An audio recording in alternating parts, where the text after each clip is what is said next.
Esse aqui é o Lobão. Lobão, onde você mora lá? É São Vicente ou é Santos? Santos. Que é bem na divisa ali, né? Bem na divisa. Bem na divisa. Então esse aqui é o Lobão, o famoso Lobão da cidade de Santos. Pode chegar com Bacelar. Esse aqui é o nosso Muito podcast. Seja bem-vindo, tá? Muito obrigado. Seja bem-vindo a esse bate-papo. E você tem liberdade total de falar o que você quiser, e a gente já combinou tudo antes, né? Então, a gente já fez todo o script. Já fez todo o script.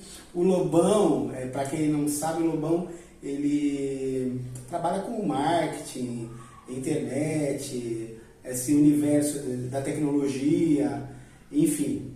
Mas também atua no meio político. Então a gente vai transitar nesses dois mundos hoje, que são mundos que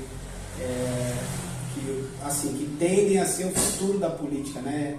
Nas últimas eleições, principalmente, essa coisa do marketing digital se mostrou transformador na política, o tanto de que se gasta, como se gasta, e que pode eleger pessoas aí que não seriam eleitas em outro tempo, com outras tecnologias, tá bom? Lobão, primeira coisa, seu nome inteiro, meu irmão?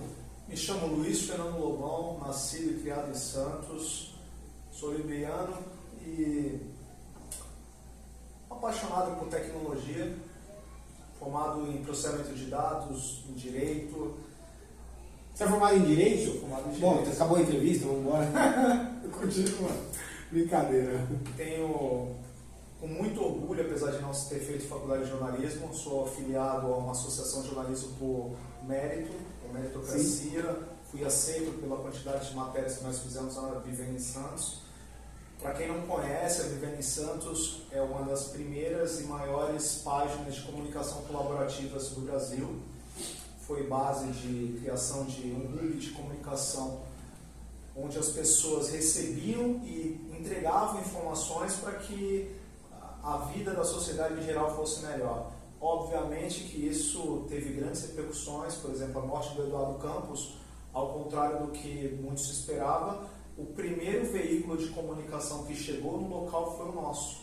Entendi. Ou seja, numa grande tragédia, nós conseguimos ironicamente informar a população corretamente, enquanto veículos tradicionais faziam verdadeiros papelões. Por exemplo, no caso do maior mentiroso do Brasil, foi um apelido de um caso onde, infelizmente, um senhor, né, desagradável até, afirmou na frente da Rede Globo, em horário nobre, ao vivo, diante de uma grande tragédia, um avião caindo. Ele fala que ele entrou no meio do fogo, pegou a cabeça do Eduardo Campos, abriu os olhos dele e falou: o meu candidato está morto. Ele fez isso e nós desmascaramos ele ao vivo, nossos veículos de comunicação, até em respeito à família do Eduardo Campos, que estava vendo aquela coisa grotesca, e os veículos de comunicação tradicionais ficaram chocados com o tamanho erro. Obviamente que isso acabou contando positivamente para a Vivendo em Santos, e agradeço muito a Associação de Jornalismo Brasileira, a BJ, assim como mostra que é possível ter responsabilidade no meio de comunicação digital, onde uma era de fake news, nós conseguimos mostrar que existe um outro lado. Entendi. Então, o seu nome é Luiz, então estou falando aqui com Luiz Lobão, né? Olha, só minha mãe, acho que nem minha mãe me chama de Luiz. Ou é Fernando, ou é Lobão, ou a maior parte das pessoas me chama de Lobão, tem nosso sobrenome. Tá bom, vou chamar de Luiz então. Luiz. Pode falar, pode falar. Ai, cara, eu falo isso porque o nome do nosso presidente é Luiz, né? Nosso presidente nacional é Luiz, e eu tenho um amigão, vários amigos chamados Luiz, mas eu tenho um padrinho que é o Luiz Moura, que também chama Luiz, e outros tantos Luiz que tem na minha vida. Eu tenho um sobrinho, casado com a minha sobrinha, que chama Luiz. É um nome muito que representa muito pra mim, cara. Isso mais uma coisa que a gente já tem conheci muita gente importante na minha vida que se chama Luiz. Você nasceu em 82. Nasci em 82. A ditadura acabou em 85, então você quase não viveu esse período aí. Mas você, quando você nasceu, em 82, você já morava em Santos? Eu nasci na cidade de Santos, eu nasci no José Menino, curiosamente, mas ficamos apenas 3 anos lá. nos mudamos para Tolentino Figueiredo, Fernando Gonzaga, hoje que é uma rua majoritariamente de restaurantes, etc. Mas na época é uma rua extremamente residencial. Passei até os 15 anos de idade na Tolentino e depois retorno para o José Menino por questões, nós acabamos vendendo um apartamento e compramos um pouco maior, um local onde minha mãe já dava aula no Itá, que era em São Vicente, então era mais fácil para ela se locomover até o local de trabalho. Entendi. Tua mãe era educadora? Sim. Teu pai?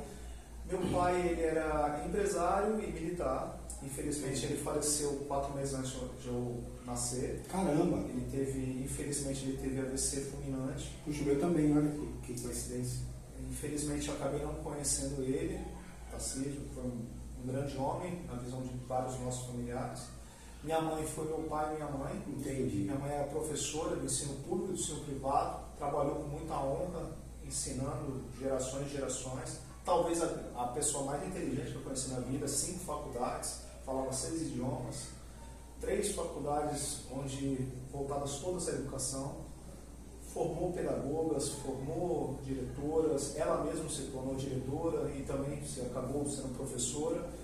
E eu percebia no olhar da minha mãe o quanto ela amava aquilo. Sim, na minha família tem bastante gente da educação. Eu também tenho formação para educação, né? Porque minha mãe tinha essa coisa, eu sempre fui artista, mas filho de nordestino, retirante, aquela coisa, então a questão da formação era como se fosse a riqueza que minha mãe deixaria para todos nós. Então, eu sou caçula de 12 irmãos e minha mãe prezava muito por isso, embora ela e meu pai não tivessem essa formação acadêmica, minha mãe terminou só o ensino fundamental, meu pai também.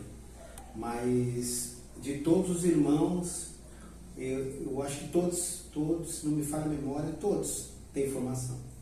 Todos. E a minha formação foi mais para essa área comecei na área da saúde, depois a área da educação, mas não atuo, né? Não milito nessa área. Milito na área, mas não atuo. Enfim, não é de mim que é para falar do Luiz. Mas aí você cresceu em Santos, então tua vida é Santos. Olha, eu passei a minha vida quase toda entre Santos e São Vicente, porque eu estudei em São Vicente muitos anos, no Colégio Itá. Aliás, tem um grande... Como tua mãe trabalhava, ela podia colocar você para estudar lá. E era mais fácil, deslocamento, enfim, foi uma questão. E as minhas férias sempre passei em Brasília, com a minha família paterna, meu tio-avô, meu avô, meus padrinhos, meus tios. Então eu vivi entre 2 mundos. Caramba, que bacana, olha que papo louco. Estão falando que você com 10 anos estava em Brasília. Não, eu estava em Brasília com 3 anos de idade. 3 anos. Tipo, a gente passava todas as nossas férias sempre com a nossa família, a família paterna. E assim, eu acho que eu devo ter pelo menos umas 25 recordações de férias, ou o dobro, porque nós passamos às vezes 2 no Natal, sempre em família lá, e as férias no meio do ano, passava em Brasília, então foi o primeiro contato meu com política, foi em Brasília. Na casa dos avós? Sim, meus tios-avós e meus padrinhos e meus tios também. E essa galera era de Brasília? Sim, no caso, o meu padrinho, ele era ministro, acho que se não me engano, ele era ministro, foi ministro da FHC de Transportes, durante 2 anos e meio, ele era um técnico, era um economista renomado na época. Teu tio e padrinho? Sim. Entendi. Oderico Lima, um grande homem, um grande economista, ajudou muito o país em termos de transporte público. Não era um político, ele era um técnico muito renomado, especialista em economia, e foi deslocado para a área com um mandato tampão, porque Brasília era uma cidade extremamente complicada, como sempre foi. Ou seja, a política sempre domina, e quando você precisa de alguém para realmente fazer algo funcionar, não necessariamente essa pessoa tem que ser da política, tem que ser técnico. Quase sempre quando funciona é assim, né? E, assim, aqui entre nós. A outra personalidade famosa ou influente na política era o meu então tio-avô, o então, na época, senador Edson Lobão. Eu não tive tanto contato com ele porque era um homem mais duro, um homem de uma geração, como posso dizer, diferente da minha. Sim. Até territorialmente, ele era um homem do Maranhão e eu era um jovem de Santos. Minha mãe fazia questão que eu não tivesse tanto contato com ele por questões familiares, mas tinha aquela referência de alguém que ocupava um espaço público. Qualquer criança que um dia vá a Brasília e vê aquelas coisas que, na minha opinião, são lindas, que são palácios, ministérios, o Senado, Sim. patrimônios de todo o Brasil, a criança fica deslumbrada. E eu fiquei deslumbrado. E eu ficava muito feliz. Eu lembro que a primeira vez que eu entrei dentro do Congresso Nacional era como se eu estivesse descobrindo assim, uma coisa mágica. Era uma coisa mágica, eram muitas pessoas. E eu queria, de alguma maneira, entender aquilo, e eu fui acabando. Aos poucos fui crescendo, fui entendendo. E com 16 anos de idade, eu lembro que meu padrinho me perguntou o que eu queria fazer da minha vida. Eu falei que eu queria poder ter 1/10 da contribuição que ele um dia teve. Entendi. E a política, e tem muita gente que tenta hoje criminalizar a política, né? Eu sou completamente contra a criminalização da política. Se você olhar, e aí eu acho que a gente até vai entrar nesse assunto depois, mas a criminalização da política, ela acontece pelo desconhecimento das pessoas de como funciona a política, independente do que você defenda. Sim. Quando você criminaliza algo que deveria servir para transformar a vida das pessoas para melhor, você acaba piorando tudo. E isso é extremamente triste. Eu cito sempre o exemplo na minha própria família. Nós temos exemplos positivos na minha família e exemplos negativos dentro da minha própria família, de pessoas que defendiam e ocuparam espaços públicos em diferentes épocas, mas que alguns melhoraram a vida de todo um setor onde eles estavam e outros não. Ou seja, dentro do seu próprio seio familiar você pode encontrar pessoas que pensam completamente diferentes, mas que mesmo assim não estão criminalizando a política. Quem criminaliza a política ou renega ou fala, não quero me envolver, acaba sendo governado por quem entende. Isso... E aí quando você fala de divisão dentro da própria família, aí nós pulamos, você me obriga a pular toda a etapa que eu queria saber de você. Queria saber com o que você brincava, não sei o que, dane-se. Você deu dane-se pro meu assunto e caiu na política. Então vamos para a política. Quando fala de divisão de famílias, quem dividiu as famílias no Brasil agora? Porque as pessoas não sabem, mas se eu estiver errado, você me corrige. O Lobão é uma das mentes pensantes que ajudou a eleger Eduardo Bolsonaro e ajudou a eleger o próprio Jair Messias Bolsonaro. O Lobão, que está aqui na minha frente agora, esse cara, ele faz parte de um grupo de inteligência que foi crucial no processo eleitoral da família Bolsonaro. E aí a gente vai pular para esse lado já, tá bom? Mas eu quero perguntar para ele, quem divide o Brasil? É o PT ou é o Bolsonaro? Quem dividiu o Brasil? Eu vou te falar quem dividiu o Brasil. Depois você me fala como vocês fizeram isso. Não tô brincando. Não tô falando que foi vocês. Mas vamos, na tua opinião, na minha opinião, quem dividiu o Brasil? Rachou.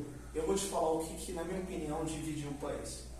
Quando você tem um pensamento que é hegemônico em mídia, em literatura, em cultura, em centros acadêmicos, na própria economia e no próprio governo, dentro da maioria dos partidos políticos, e você ocupa quase todos esse debate sem que houvesse um contraponto, você gera uma reação que acaba explodindo na sua cara quando você não faz um bom governo. Foi exatamente o que aconteceu durante muitos e muitos anos, pós-período militar, que eu pessoalmente não considero uma ditadura, eu considero um período de exceção no país, que infelizmente aconteceu. Acredito que eu não vivi aquele momento, mas analisando ele do ponto de vista de dados, eu vejo que é um período militar onde o Congresso Nacional referenda um regime de exceção. Isso são dados históricos, não sou eu que crio. Se você entrar hoje na biblioteca do Congresso Nacional, você vai ver que o Congresso Nacional elege um presidente militar de forma indireta depois que um presidente acaba saindo do poder. Ou seja, passou-se 30 anos e houve um governo ruim do ponto de vista militar, na minha posição. Eu acredito que o país houve perseguições a liberdades individuais, houve perseguição a pensamentos políticos, houve perseguição a pessoas e houve crescimento desordenado, não somente da economia, mas das cidades. E isso não foi pensado. Pois bem, passa-se tempo, há a redemocratização do Brasil, onde sucessivamente o pensamento mais à esquerda do momento político, ele acaba se tornando reinante, porque aqueles que então entram no poder, quando você pega José Sarney, quando você pega Collor, pega Itamar, você pega o próprio FHC, e você faz uma leitura que o próprio FHC era um social-democrata que permitiu que o país passasse pela maior crise energética desse país, que foi o apagão, onde entra a culminação da vitória do presidente Lula, faz 2 mandatos que teve sim seus méritos, mas que teve grandes deméritos. Esse momento, essa construção de uma narrativa mais à esquerda, ela sufoca um outro pensamento que sempre existiu na nossa sociedade, que é um pensamento mais conservador, onde existia uma teoria mais liberal na economia e conservadora nos costumes, e até então não existia um representante, porque não existia sequer símbolos, não existiam líderes. Eu lembro que na faculdade de Direito, na Unimes, se alguns dos meus amigos estiverem nos assistindo, me corrijam, a mera menção de você falar que você era de direita era passível de ser um xingamento. Era possível de você ser considerado nazista, ou que isso não competia. A leitura de livros como Adam Smith, ou como vários outros intelectuais que pregavam teorias mais liberais em termos econômicos, era considerado algo abominável. O que acontece? Essa ideia existia, essa ideia era defendida por vários setores. Quando há uma grande ruptura do ponto de vista onde há uma visão de uma parte da sociedade que o PT, no governo Dilma, protagoniza uma sucessiva onda de crimes de corrupção, você pode concordar ou não com o que eu vou falar. Há um momento de explosão, uma ebulição de sociedade, onde eu tenho muito orgulho de ter participado de organizar as manifestações pré-impeachment. Se você entrar nas minhas redes sociais, você vai ver fato material sobre isso. Quando a Dilma toma o impeachment, assume o Temer, há uma ruptura dentro da direita, onde uma parte dela não queria de jeito nenhum apoiar o governo Temer, porque considerava ele uma sucessão ainda pior em termos de corrupção do que foi o governo Dilma. Onde eu digo, eu costumo dizer, eu não acho que a Dilma, ela pessoalmente era corrupta, mas ela permitia uma corrupção endêmica. No caso do Temer, existe uma percepção dentro da direita que ele é muito mais corrupto. Tanto é que acabou sendo preso após seu governo. Há uma divisão na direita e um grupo realmente de inteligências, onde eu acabo fazendo parte, encontra entre si e adota métodos e ações que até então nunca tinham sido feitas antes. 10 anos, talvez 15 anos na frente do tempo, em termos de divulgação, de material, de metodologia, enfim, eu vou pular o aspecto técnico, e acaba culminando na eleição de Jair Messias Bolsonaro, que, volto a dizer, ele não participou da luta contra o impeachment, mas ele se colocou como um candidato a presidente e naturalmente foi canalizado porque se entendia na época que ele representava melhor uma candidatura do que um candidato, por exemplo, do PSDB, que defendia mais do mesmo. Quando Jair Bolsonaro toma a facada, acaba se culminando todas as facções de direita desse país Porque se alguém é capaz de dar uma facada em um candidato a presidente, significa que aquele homem deveria ser apoiado naquele momento. Essa é uma percepção generalizada. Eu vou pular o aspecto técnico do que foi feito em termos de redes sociais e tal.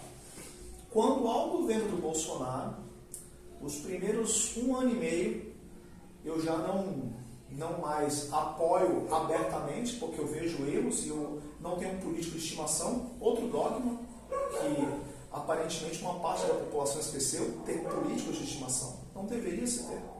Inclusive, Bolsonaro, Lula, não vou entrar nem no aspecto ideológico aqui. Quando o Jair Messias Bolsonaro passa o primeiro ano fazendo escolhas que, na minha concepção, são erradas do ponto de vista de alianças, com o próprio Rodrigo Maia, que acaba prejudicando o próprio governo dele. Foi ele que orientou esse apoio ao E e polêmicas desnecessárias. Quando vem a pandemia, e aí está o grande diferencial de várias correntes de direita. Quando vem a pandemia, o governo Bolsonaro adota uma posição que é questionada dentro da própria direita, erros gravíssimos de comunicação do ponto de vista governamental. Eu presenciei algumas das cenas mais tristes, já presenciadas por mim. Meu primo era um bolsonarista fanático. Não sou fanático, pelo contrário, sou uma pessoa que tem uma visão de mundo mais moderada, mas meu primo era fanático. Meu primo não se vacinou. Meu primo faleceu 3 dias depois de pegar a pandemia. E 3 dias depois que ele faleceu, meu presidente, porque se o Lula é presidente do Brasil e é presidente do Brasil, o Bolsonaro na época era presidente do Brasil também. O presidente que nos representava fala que não era coveiro. Ali eu percebi que tinha um grande erro de comunicação e talvez um grande erro de governança. Há uma divisão no país entre aqueles que não queriam a volta do Lula e aqueles que não queriam mais o Bolsonaro.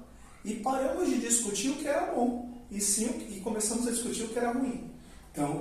Então a divisão do Brasil, você não acredita que ela foi ocasionada somente por um lado? Não. Então, não. o que você me disse agora é o seguinte, que existia um pensamento de esquerda que era dominante. Sim.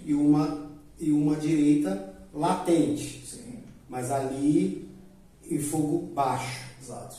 Quando ela pensa que pode eclodir, ela fala, cara, agora a gente tem um representante, e aí surgiu o Bolsonaro. Então não foi, e aí quando você fala que o Bolsonaro ele foi escolhido, né, por esse grupo, ele não era o líder desse grupo. Não, exatamente. Ele foi escolhido por esse grupo. Se você colocar, e aí nasce a divisão natural, eu talvez. vou te dar um exemplo muito simples. Se você não precisa acreditar em mim, é só você entrar no Google. Se você colocar, até mesmo em 2018, durante o processo eleitoral, quem era mais popular dentro do campo da direita, ou da centro-direita, ou do centro? Eu vou te falar, Sérgio Moro. Sérgio Moro foi o homem que derrotou Lula, entre aspas, colocando ele na cadeira. Não vou entrar no mérito se ele fez certo ou errado, não vou colocar aqui. Eu, pessoalmente, acho que ele fez certo. Mas esse não é o que eu vou falar. Sérgio Moro acaba saindo da Lava Jato, acaba saindo do coisa para assumir o Ministério da Justiça do governo Bolsonaro. Há uma ruptura entre eles e a própria direita racha entre si. Por exemplo, existem bolsonaristas, muitos amigos meus, que ficaram contra mim quando eu falei que a gente não deveria simplesmente esculachar o Sérgio Moro, porque ele representava sim uma linha de pensamento dentro da direita. Muitos falavam, não, ele é isso, ele é aquilo, assim como outras pessoas esculachavam o próprio Bolsonaro. Mas isso é apenas uma representação. Que é o que o PT não faz, né? Exato. Que é o que o PT não faz, né? Eu me coloco no pensamento mais à esquerda, e aí a esquerda tem essa característica. E eu acho que é uma característica mais moderada, né? De quando você tem uma divergência no pensamento, você discute, e aí esse pensamento vai a uma espécie de votação popular dentro da esquerda, mesmo que seja não formal, mas esse pensamento é discutido à exaustão, profundamente. Os temas na esquerda são discutidos dentro da esquerda profundamente, E aí, quando a gente chega num veredito, aí há um certo consenso. E aí, mesmo que com uma espinha de peixe cravada na garganta, a gente engole algumas situações. A esquerda tem essa característica. E a direita brasileira, como eu acredito, estou falando, você me corrija se eu estiver errado, a direita brasileira, como ainda está em fase de amadurecimento, sim, ela ainda é muito apaixonada, né? Sim, ela é muito apaixonada. Se você colocar, por exemplo, e aí a paixão vira ódio com grande facilidade. Eu vou te dar um exemplo. Né? Quem assistir... Eu acho isso. Quem assistir esse podcast, por exemplo, se você for de Santos, etc., você assistindo, ouvindo o que eu estou falando, é capaz, se você for uma pessoa mais aguerrida dentro da direita, você vai falar, nossa, o Lobão, por que ele está falando mal do bolsonarismo, do Bolsonaro? É muito simples. Até o termo bolsonarista é estranho. É pejorativo. Não, eu não acho que é pejorativo. Não, porque o ismo normalmente é pejorativo. Não, tudo bem. Na minha concepção ele nem é estranho. Nós deveríamos estar falando de conceitos ideológicos de direita e esquerda. Não se você é Luiz ou se você é bolsonarista. Porque você personifica o debate. E isso você... empobrece o debate. Você empobrece. Eu vejo que a resposta... Que é o que algumas pessoas querem. Eu vejo que a resposta para a sua pergunta foi assim, qual é o que dividiu o Brasil? Eu vou te falar, é o pensamento hegemônico de um lado, que sufocou o debate. Eu lembro de me sentir sufocado na faculdade, onde eu lembro que, eu vou dar um caso prático em direito, enfim, é um caso muito simples. A pessoa chega, amada, tenta tirar seu celular e aponta uma arma para sua mãe. Você desarma a pessoa, no contra-ataque você vai lá e dá um tiro nela. Foi legítima defesa? Na minha concepção, obviamente sim.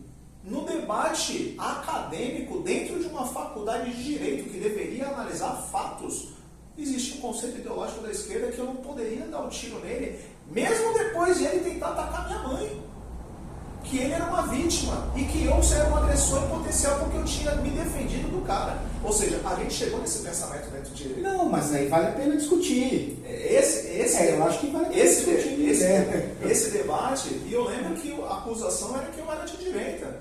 E se ser de direita... Porque é assim, eu não vou me aguentar, eu vou ter que debater com você em algumas situações. Claro. Porque o que acontece? É porque...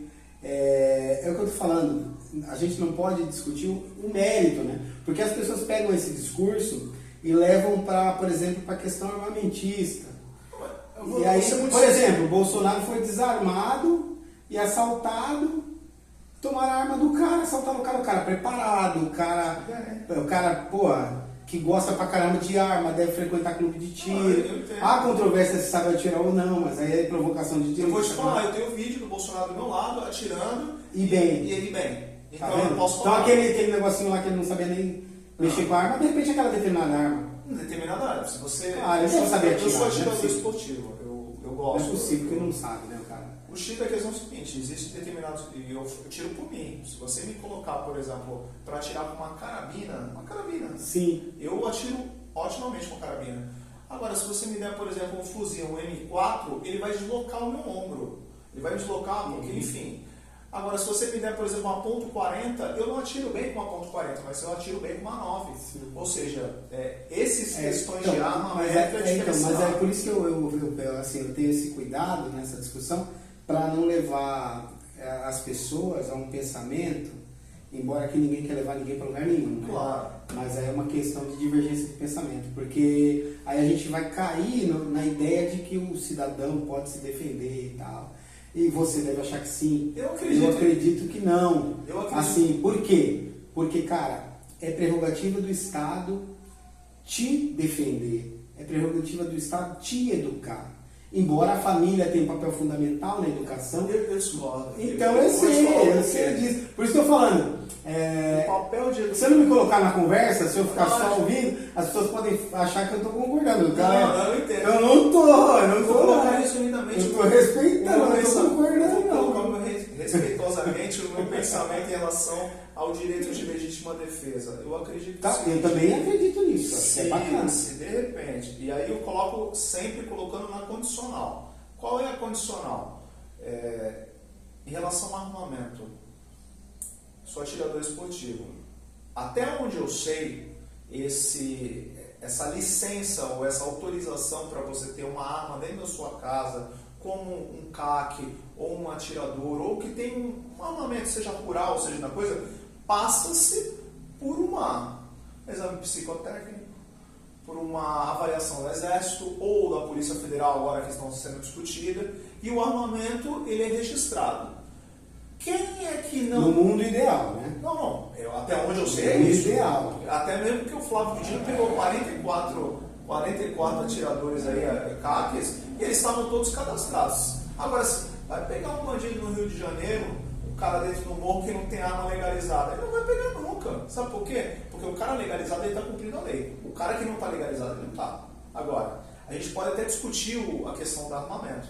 Em relação ao conceito de o Estado educar, eu considero que a família é a primeira coisa.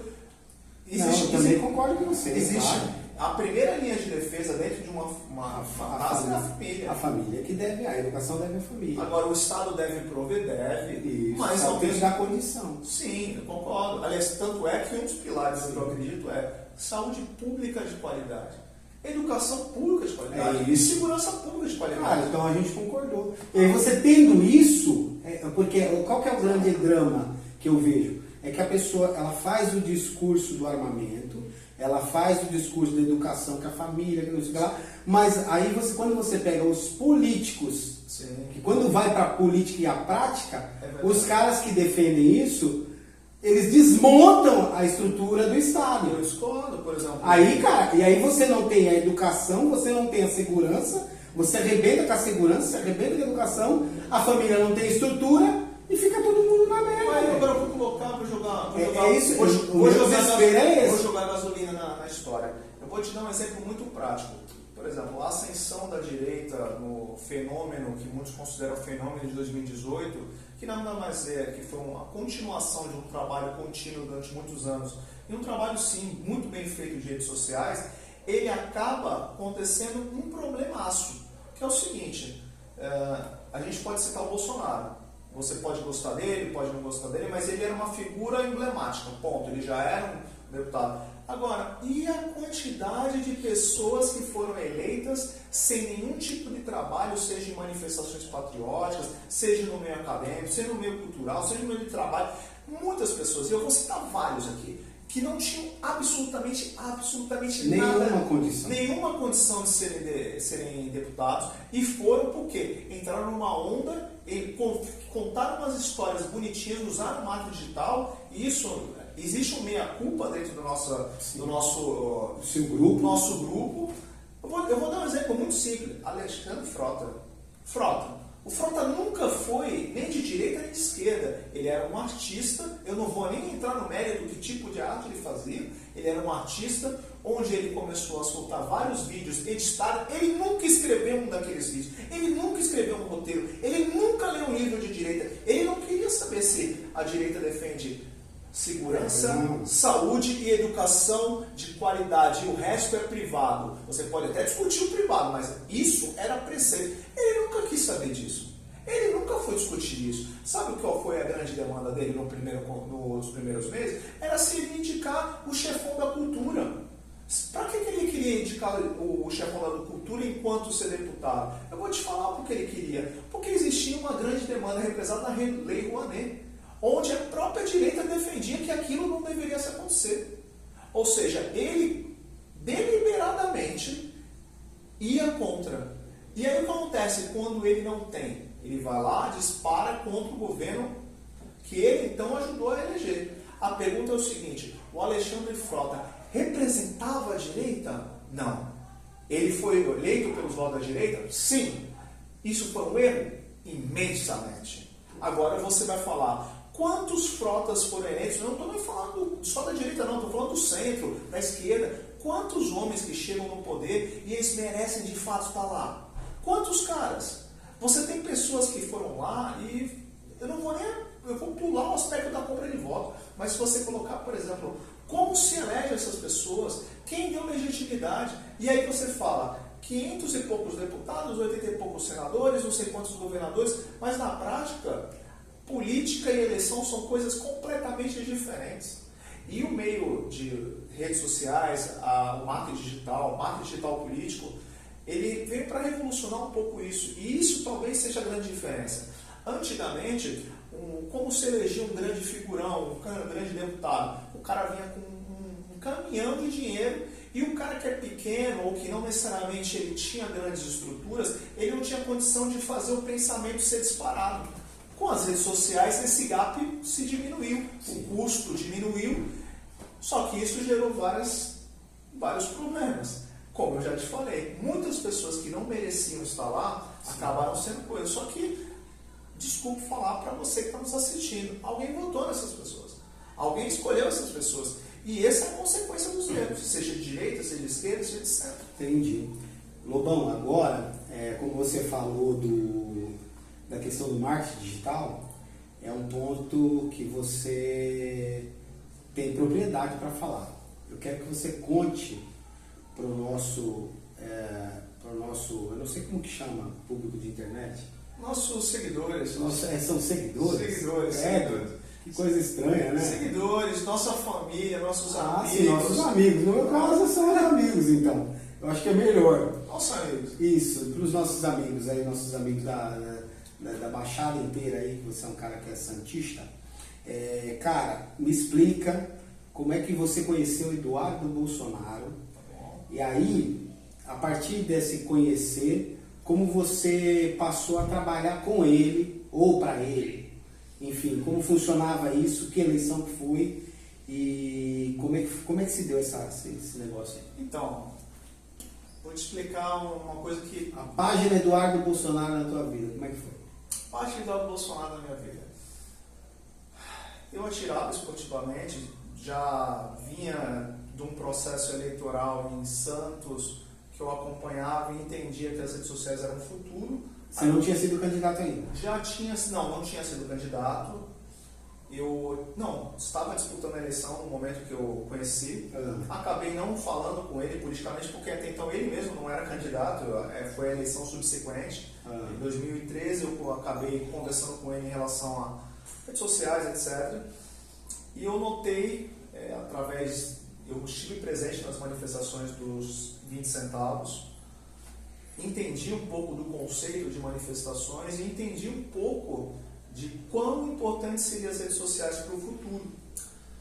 Um belo dia, atirando esportivamente, nós tínhamos amigos em comum, ele falou: Cabeça, o que você faz da vida? Eu expliquei e falei assim: olha, eu faço algumas coisas e tal, e um dos meus hobbies é redes sociais, porque eu acredito que isso é o futuro.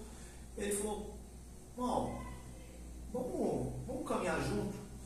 Estou pensando em ser candidato a deputado federal. E eu falo: cara, por que a gente vai ser candidato a deputado federal? Por que você não vai ser no Rio de Janeiro? Tem seu pai que já era deputado. Ele falou assim: Cabeça, vamos conversar, vamos entender o jogo. Até então ele é carioca, né?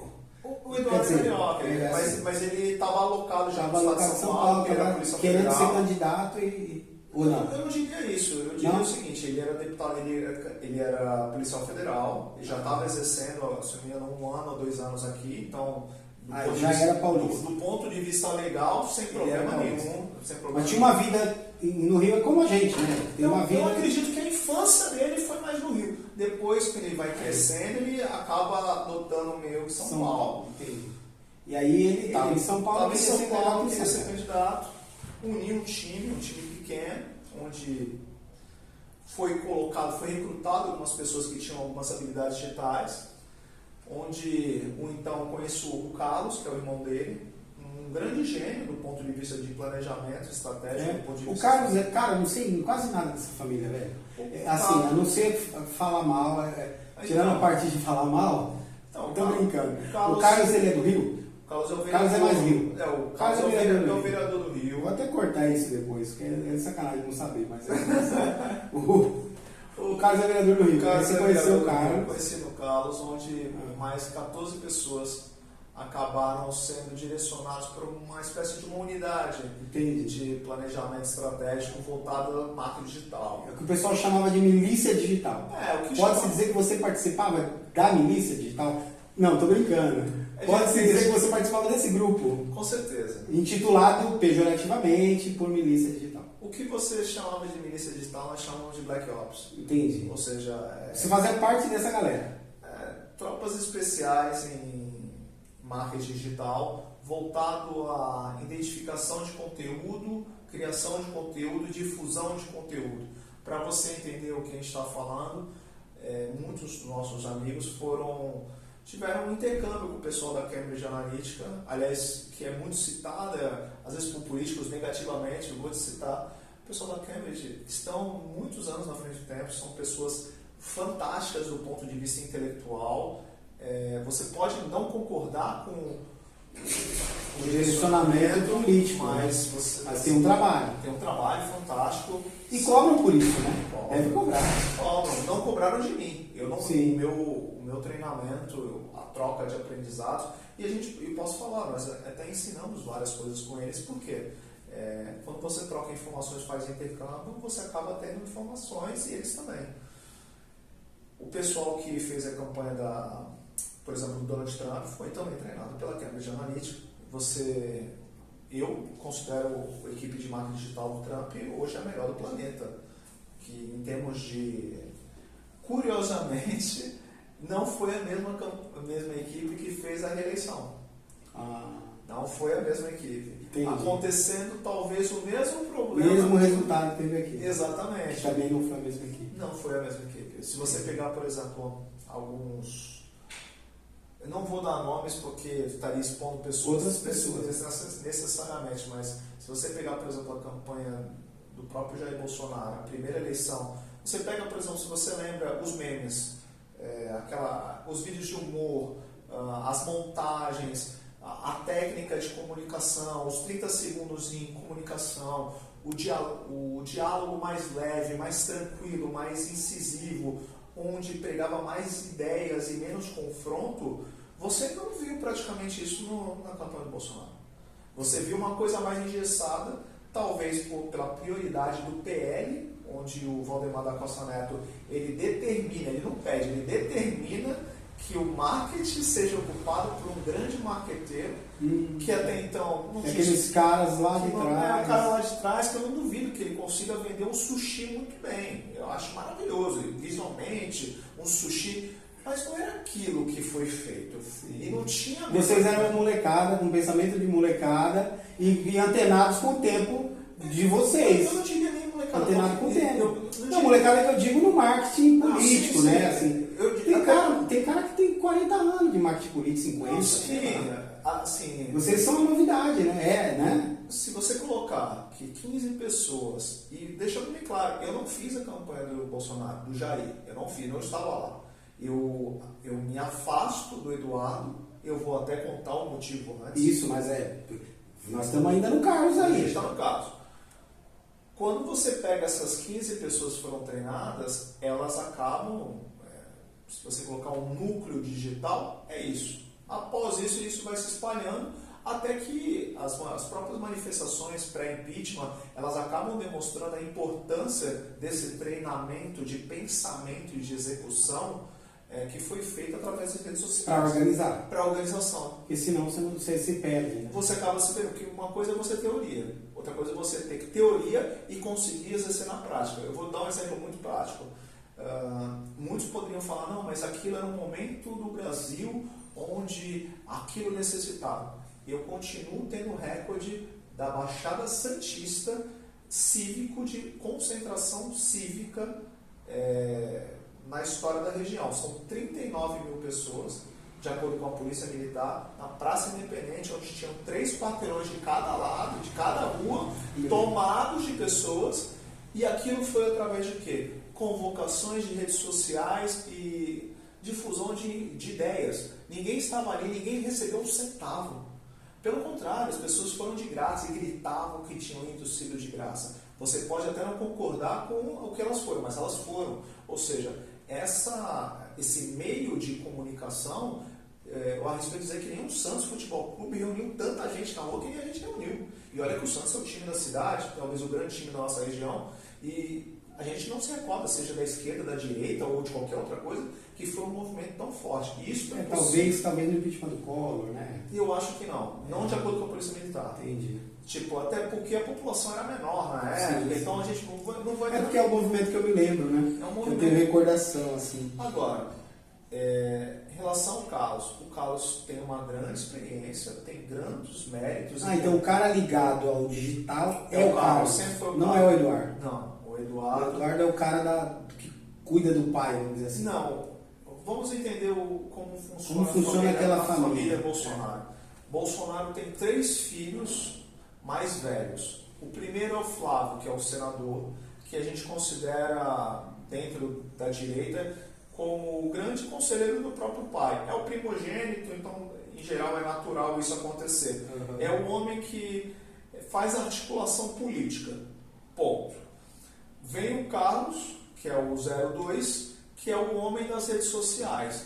É o cara que chegou pro Jair Bolsonaro e colocou, olha, a gente tem que ir por esse caminho, nós vamos assim, assim, assado, e o que comandou a grande orquestra por trás disso. Você pode gostar dele ou não, mas do ponto de vista de redes sociais foi o primeiro... E é o mais discreto, né? E é o mais discreto. É engraçado, é o mais que discreto. é o vendedor discreto. Mas na natureza do Black Ops é assim que funciona. Entendi. Terceiro, o Eduardo Bolsonaro, também conhecido como a pessoa que seria dentro da família, tá? Estou colocando isso pelo que eu conheço deles.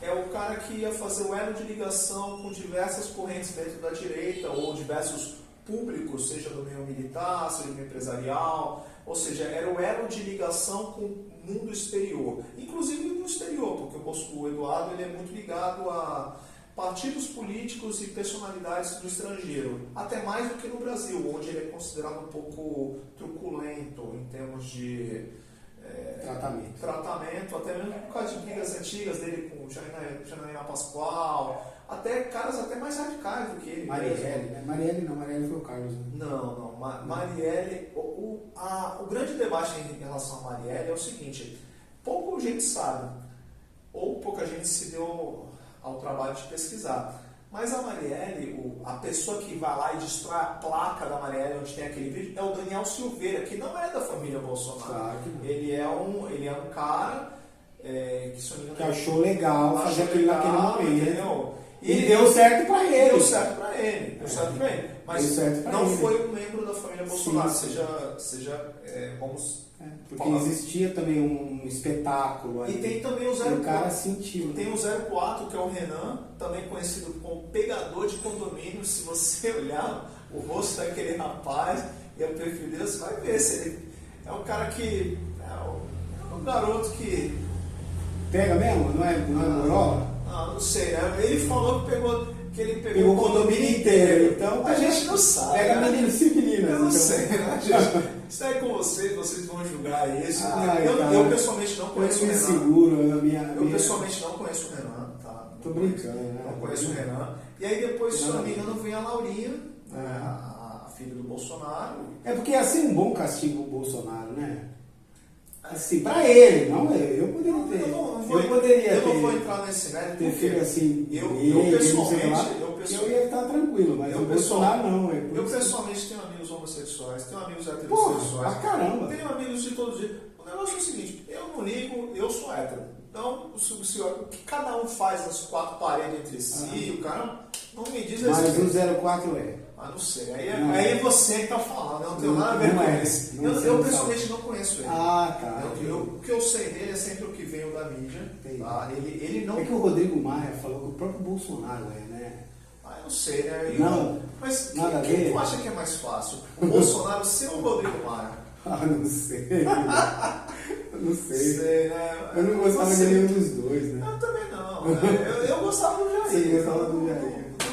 Mas aí vamos continuar com sério, né? Vamos voltar. A gente bolsonarizei agora a conversa, fui para uns assuntos aleatórios. Vou me candidatar a presidente desse jeito. Não faça isso com a sua vida, pô. Não, então, aí você conhece todos eles, né? Menos um pequeno lá. E aí você é chamado para trabalhar nesse grupo. Então, isso em São Paulo. Isso em São Aí Paulo. você foi fazer um treinamento. Fiz treinamento. Onde esse treinamento? Pode falar? Não, não posso. Não pode? Não posso falar ainda. Aonde? Foi no Rio de Janeiro. Ah, foi no Rio de Janeiro. Não posso falar que foi no Rio de E aí, Janeiro. quantos caras nesse treinamento? 15 caras. 15 caras. E esses caras eram o QG central da campanha do Eduardo. É Não, isso? não.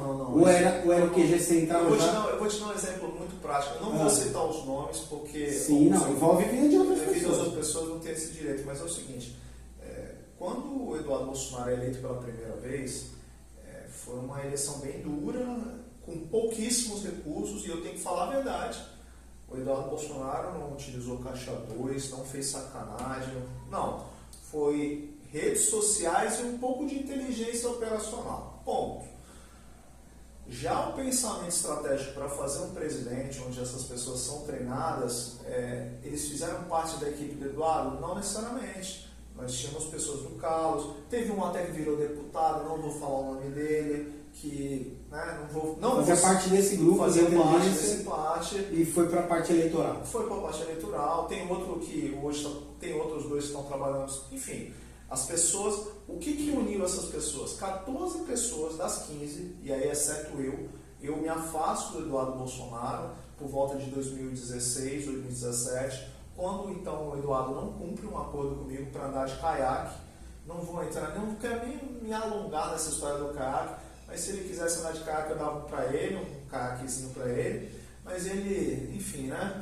O que esperar de um homem que na eleição do próprio pai, enquanto o pai era candidato a presidente da Câmara, ele está na praia surfando, em vez de votar no pai. Aquilo foi a gota d'água e eu me afasto. Eu acabo indo para um outro partido que, curiosamente, a gente se esbarra de novo, onde pouca gente sabe quando o Jair Bolsonaro... Esse é um bastidor, tá? Esses são fatos reais. Uma pena até que eu não tenha esse registro da pessoa que me fala, que é o então Ciro Moura, que então era presidente estadual do PTC, que então hoje era Agir. O Bolsonaro, ele era vizinho do presidente nacional do PTC, que é o Daniel Torini. Ele era vizinho de condomínio. E o Bolsonaro aperta a mão do Daniel Torini e fala assim, porque a cúpula do partido até então era formada de militares.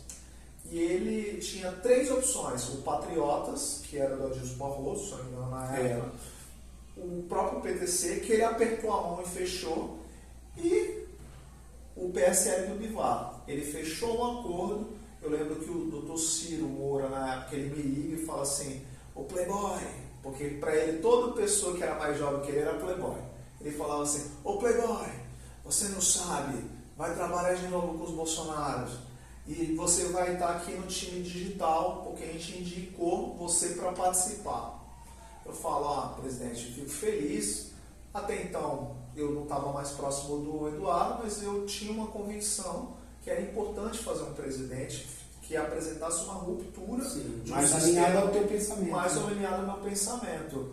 Até então, eu sabia que o Sérgio Moro não seria candidato. Eu não preciso fazer draminha aqui. Se o Sérgio Moro tivesse sido candidato na época, o meu voto teria sido possivelmente dele, pelo que ele representava na época, apesar de discordar de alguns pontos e posicionamentos dele. Mas então, o doutor Ciro chega para mim e fala, tá tudo alinhado, os dois conversaram, os 2 vizinhos conversaram. No dia seguinte, o Bivar é levado pelo então, se eu não me engano, Beliano e um outro que é deputado, acho que do Nordeste, levado para um jantar onde, misteriosamente, ele acaba indo para o PSL, desmonta o plano de vários militares e várias pessoas que estavam com ele.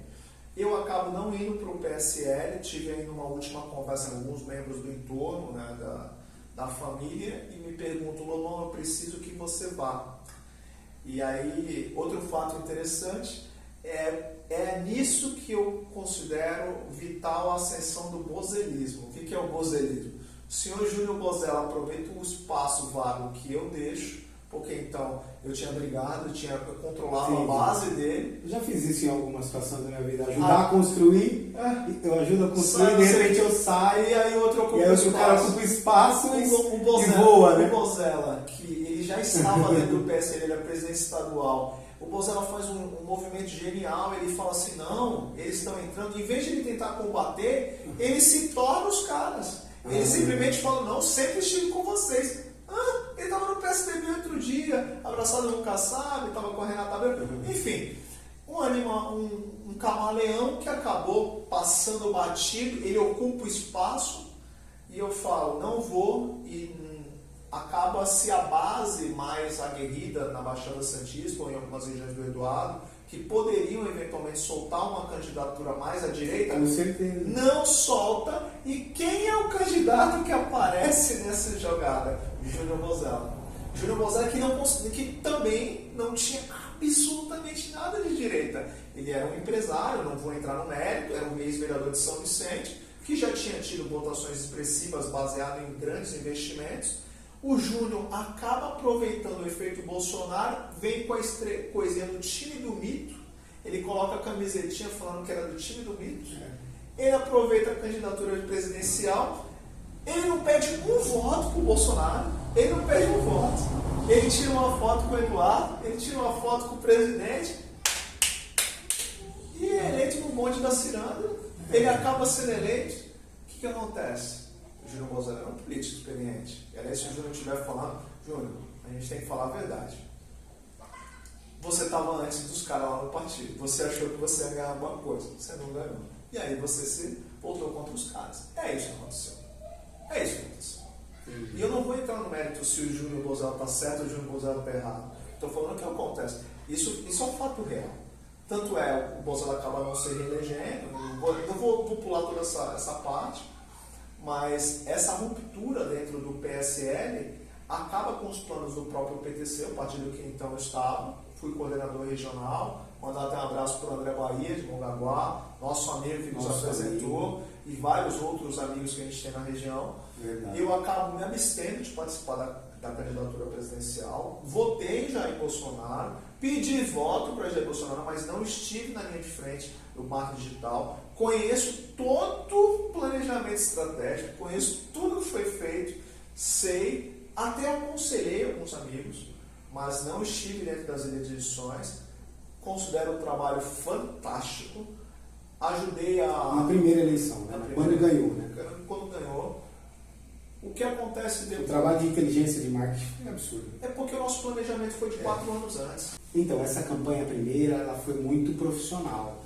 Então, esse é o mais interessante. Foi muito profissional. O que as pessoas falam, por exemplo, e aí a gente tem um grande feedback no meio político, né? E até entre as pessoas. Nossa, como vocês conseguiram pensar? Eu participei do planejamento, a divulgação de... Eu vou dar um exemplo prático. Se você está em casa, possivelmente você recebeu em algum momento no seu WhatsApp algum vídeo que tinha o rosto do Bolsonaro, o rosto de algumas pessoas, de entidades de esquerda, um debate onde estava ele contra todo mundo e era um vídeo engraçado, algo pensado, e você com certeza recebeu esse mesmo vídeo em um momento da sua vida onde você estava propenso a apoiar aquilo. Eu tenho certeza, porque isso foi pensado, isso foi canalizado, só que isso foi feito com muito empenho. Isso foi feito baseado mais do que o dinheiro, e volto a dizer, as pessoas que estiveram na campanha de 2018, elas não trabalham só em 2018. Essas pessoas trabalharam em 2013, em 14, em 15, em 16, em 17, em 18, e esse trabalho foi constante. Eu vou dar um exemplo prático. Se você joga de videogames no computador, você com certeza conhece a plataforma Steam. Se você vê 2 anos antes, um jogo que é muito sucesso no mercado, que é o Counter-Strike, você vai ver frases de efeito, a pessoa ia lá, ia a vitória, e o cara fazia frases de efeito baseado em coisas que era planejado para 2018. Ou seja, tinha gente plantando coisas dentro de plataformas de videogame que ninguém tinha nunca parado para pensar nisso. Entendi. Fazendo isso. Pessoas que estavam dentro dos maiores portais de comunicação tradicionais, por exemplo, o UOL, discutindo narrativas, discutindo e mostrando mentiras que estavam sendo contadas em mídia. Vou dar um exemplo prático. Alckmin jamais seria derrotado. O Alckmin vai moer as pessoas com a máquina eleitoral, porque o PSDB tem uma máquina de fazer coisa. Eu vou te falar, menos de 20 caras derrotaram milhares. E eles não tinham praticamente orçamento nenhum, além de smartphones, conexão de internet, um grande pensamento, água, café e pão com leite condensado. Foi isso que aconteceu.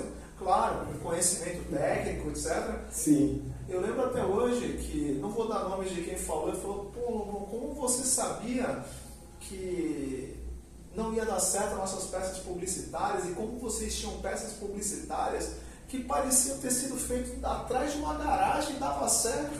E eu falava, porque o povo queria aquilo, ele não queria uma peça onde era rebuscado, tinha efeito especial, era claro que aquilo era uma mentira.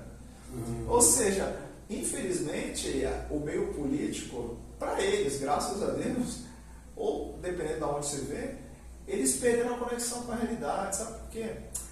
E aí entra no aspecto já regional. Não sei se você vai concordar comigo. Você já viu um vereador pegando um ônibus, irmão?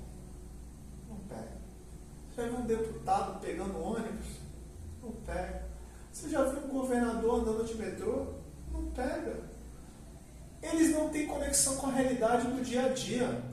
E o povo queria outra coisa. Vou dar um exemplo da campanha do próprio PT, do ponto de vista de marca digital. O PT hoje deve ter a maior quantidade de filiados do país, se eu não me engano. Do mundo. Que seja. A maior partido de esquerda do mundo. A maior partido de esquerda do mundo. Beleza. Você ia na postagem lá do... Vamos pegar aqui do Haddad, né? Haddad lá, disputado. Você tinha 300 comentários. Qualquer coisa que o Jair Bolsonaro colocasse, era 60 mil comentários em menos de meia hora. E eu vou te falar, foi pago? Não. Sabe por quê? Porque a mensagem chegou antes. Era uma questão de motivacional. O cara tinha orgulho de ir lá e só para falar assim, que se dane esses caras. Sou contra tudo. Sou contra isso, o sistema está errado. E a questão da luta contra o sistema, contra o establishment, foi muito bem construída. A gente pode entrar no mérito se é certo ou errado, mas foi muito bem construída. Nós estamos falando de marketing, né? De marketing. Você pega, por exemplo, o Haddad, você pega ele assim... Eu vou explorar alguns fatos. Se você entrar agora, pior prefeito da história de São Paulo, você vai encontrar o Haddad. E não é, né? Não, assim, não, na minha opinião... Algoritmos não mentem. Na minha opinião, não é. Mas é criada a merda da narrativa. E aí tem os caras que multiplicam essa merda. Mas não foi nem multiplicado. Eu posso falar. É quase impossível eu manipular o Google. Eu vou te falar. Não é se claro você, a maioria das pessoas que moraram em São Paulo durante toda a história de São Paulo e que tiveram acesso ao Google e que escreveram, elas escreveram falando Haddad, pior prefeito da história de São Paulo. Não sou eu que fiz. E isso a gente tem que falar. Não foi criado nada. Foi usado. É diferente. Entendo, é isso. É diferente. É verdade. Nesse caso, é verdade que vocês têm... Como você costuma dizer, né, nos bastidores, que vocês estão 10, 15 anos na frente. Sim, mas 10, 15 anos na frente falando verdades também. Porque, sim, por exemplo, eu vou te dar um exemplo. Você pega o Haddad. Que é uma paixão. Não, tudo bem. Eu não conheço o Haddad pessoalmente. Eu não considero uma das minhas paixões. Não considero ele nem bom nem mal. Eu vou colocar aqui como um produto político. Eu estou colocando eu no bastidor. Estou falando Lobão, eu estou falando do bastidor ideológico. Você está falando do produto. Do produto. Haddad, prós e contras. Contra, considerado o pior prefeito da história de São Paulo pela população de São Paulo. Não estou falando que é de Santos, que é de Itaém, não. Estou falando de São Paulo. Segundo. Mas ganhou em São Paulo. Não, tudo bem. Tá vendo? Não, tudo bem. Mas isso eu estou falando lá atrás. Hoje eu estou falando da campanha de presidente. Sim. Você vai falar assim, Haddad, problemas no Enem. Ele era ministro da Educação. Você vai ver muitos problemas que vai ser anexado com ele. O marketing do Haddad, ao invés de tentar ou discutir, falar da mesma forma que ele está me falando aqui, olha, eu acho que não é assim, vamos desconstruir. O Haddad fez ele fez peças publicitárias que eram completamente desconexas da realidade, da base. Ele não falava nem para a esquerda, quanto mais para o Brasil. Eu brigo muito na esquerda por causa dessa deficiência que tem, né? Que temos lá. Eu vou te dar um exemplo. Eu me coloco eu vou te lá. dar um Não exemplo. posso dizer para você que eu não me coloco lá, porque é o pensamento que me define. Você assim. que militou eu mais. Eu brigo muito com Você eles. que militou mais no campo por causa dessa comunicação. Eu sempre militei mais no campo da direita. Agora eu vou te fazer uma pergunta muito clara. Discurso que não chega no todo, chega só na parcela que te apoia. Aí eles falam, mas o Lula chega no todo. O Lula chega porque o Lula chega pelo trabalho dele. Tudo bem. Não pelo marketing, infelizmente. Mas você não acredita assim, felizmente até. Vamos colocar pelo trabalho, você que ele chega. Agora, quem não tem esse trabalho realizado tem dificuldade. Você que está me assistindo e se me conhece de algum momento, você sabe que quanto eu lutei contra o Lula e quanto eu combato o que ele representa. Mas é o seguinte, o Lula, pelo amor de Deus, ele é maior do que o campo da esquerda por um motivo. Sim, muito maior. Porque ele consegue entender e ouvir pessoas que não necessariamente são de esquerda. Eu vou te dar um exemplo. E trabalha com elas. Não, sim. E trabalha. Eu vou dar um exemplo muito simples. O ex-vice-presidente José Alencar, infelizmente já morto, independente do que você ache dele, eu vou te colocar um empresário da área do Cotiminas, da área da indústria têxtil, criador de empregos, tinha uma visão econômica diferente do Lula, menos impostos, desoneração fiscal, enfim. O Lula chamou ele para ser vice-presidente dele e escutava ele, por exemplo, em política tributária. Graças a isso, no primeiro mandato do Lula, e olha que eu não concordo com muita coisa, no primeiro mandato do Lula, houve um aumento do crescimento econômico e de emprego em todos os indicadores e muito porque ele não quis fazer aquilo que a esquerda pregava. Ou seja, uma economia com menos impostos, com desonerações que foram importantes em alguns momentos, eu acho que não deveriam ter sido feitas em todos e não por todas as áreas, mas quanto menos impostos é latente que a economia cresce mais. Agora, tem que haver um choque de gestão. Em relação ao marketing digital voltado aí à esquerda, eu vou te fazer um desafio. Você acha realmente, por exemplo, que uma pessoa, vou dar um exemplo, o próprio Haddad, o Haddad escutaria alguém que foi treinado ou que mesmo que tem pensamentos diferentes dele? Eu não sei. O pensamento à esquerda, da mesma forma que o pensamento à direita, ele acaba não conseguindo sair de determinadas bolhas.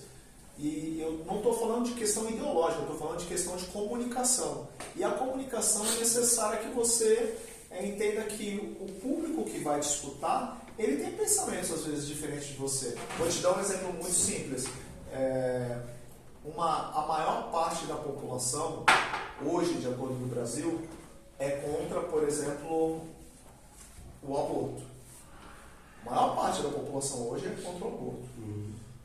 Mas o pensamento dominante no público hoje do governo é majoritariamente de liberação do aborto em determinadas fases. O Lula não, né? O Lula não. O Lula é contra. O Lula é contra. É por isso que foi brecado o aborto. Mas se você colocar, por exemplo, assim, o endurecimento de penas contra usuários de drogas, se você colocar a meio a meio, talvez não tenha essas pesquisas, mas, por exemplo, a STF vai votar que a não criminalização na prática já não é criminal, não é criminoso. Hoje é caso de saúde pública. É saúde pública. Polícia, né? Mas você pega, por exemplo, A questão do próprio armamento. Hoje, a maior parte da população é a favor, que você tem o direito de você ter um porte legalizado, e o governo insiste em restrições, mesmo com referendo já tendo sido feito no Brasil.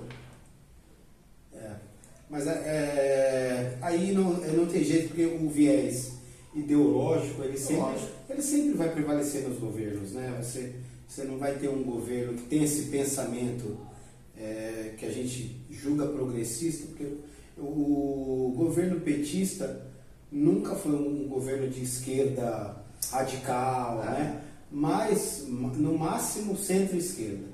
Né? No máximo que vai ali. Você não vê que o como governo. eu julgo, eu vejo que o governo mais à esquerda do que centro-esquerda. Por exemplo, se você pegar. Você acha que é mais à esquerda? Eu acho que é mais centro. Eu acho que é mais à esquerda. Até pelas alianças. Eu acho que, por exemplo, o PSOL é mais não. esquerda.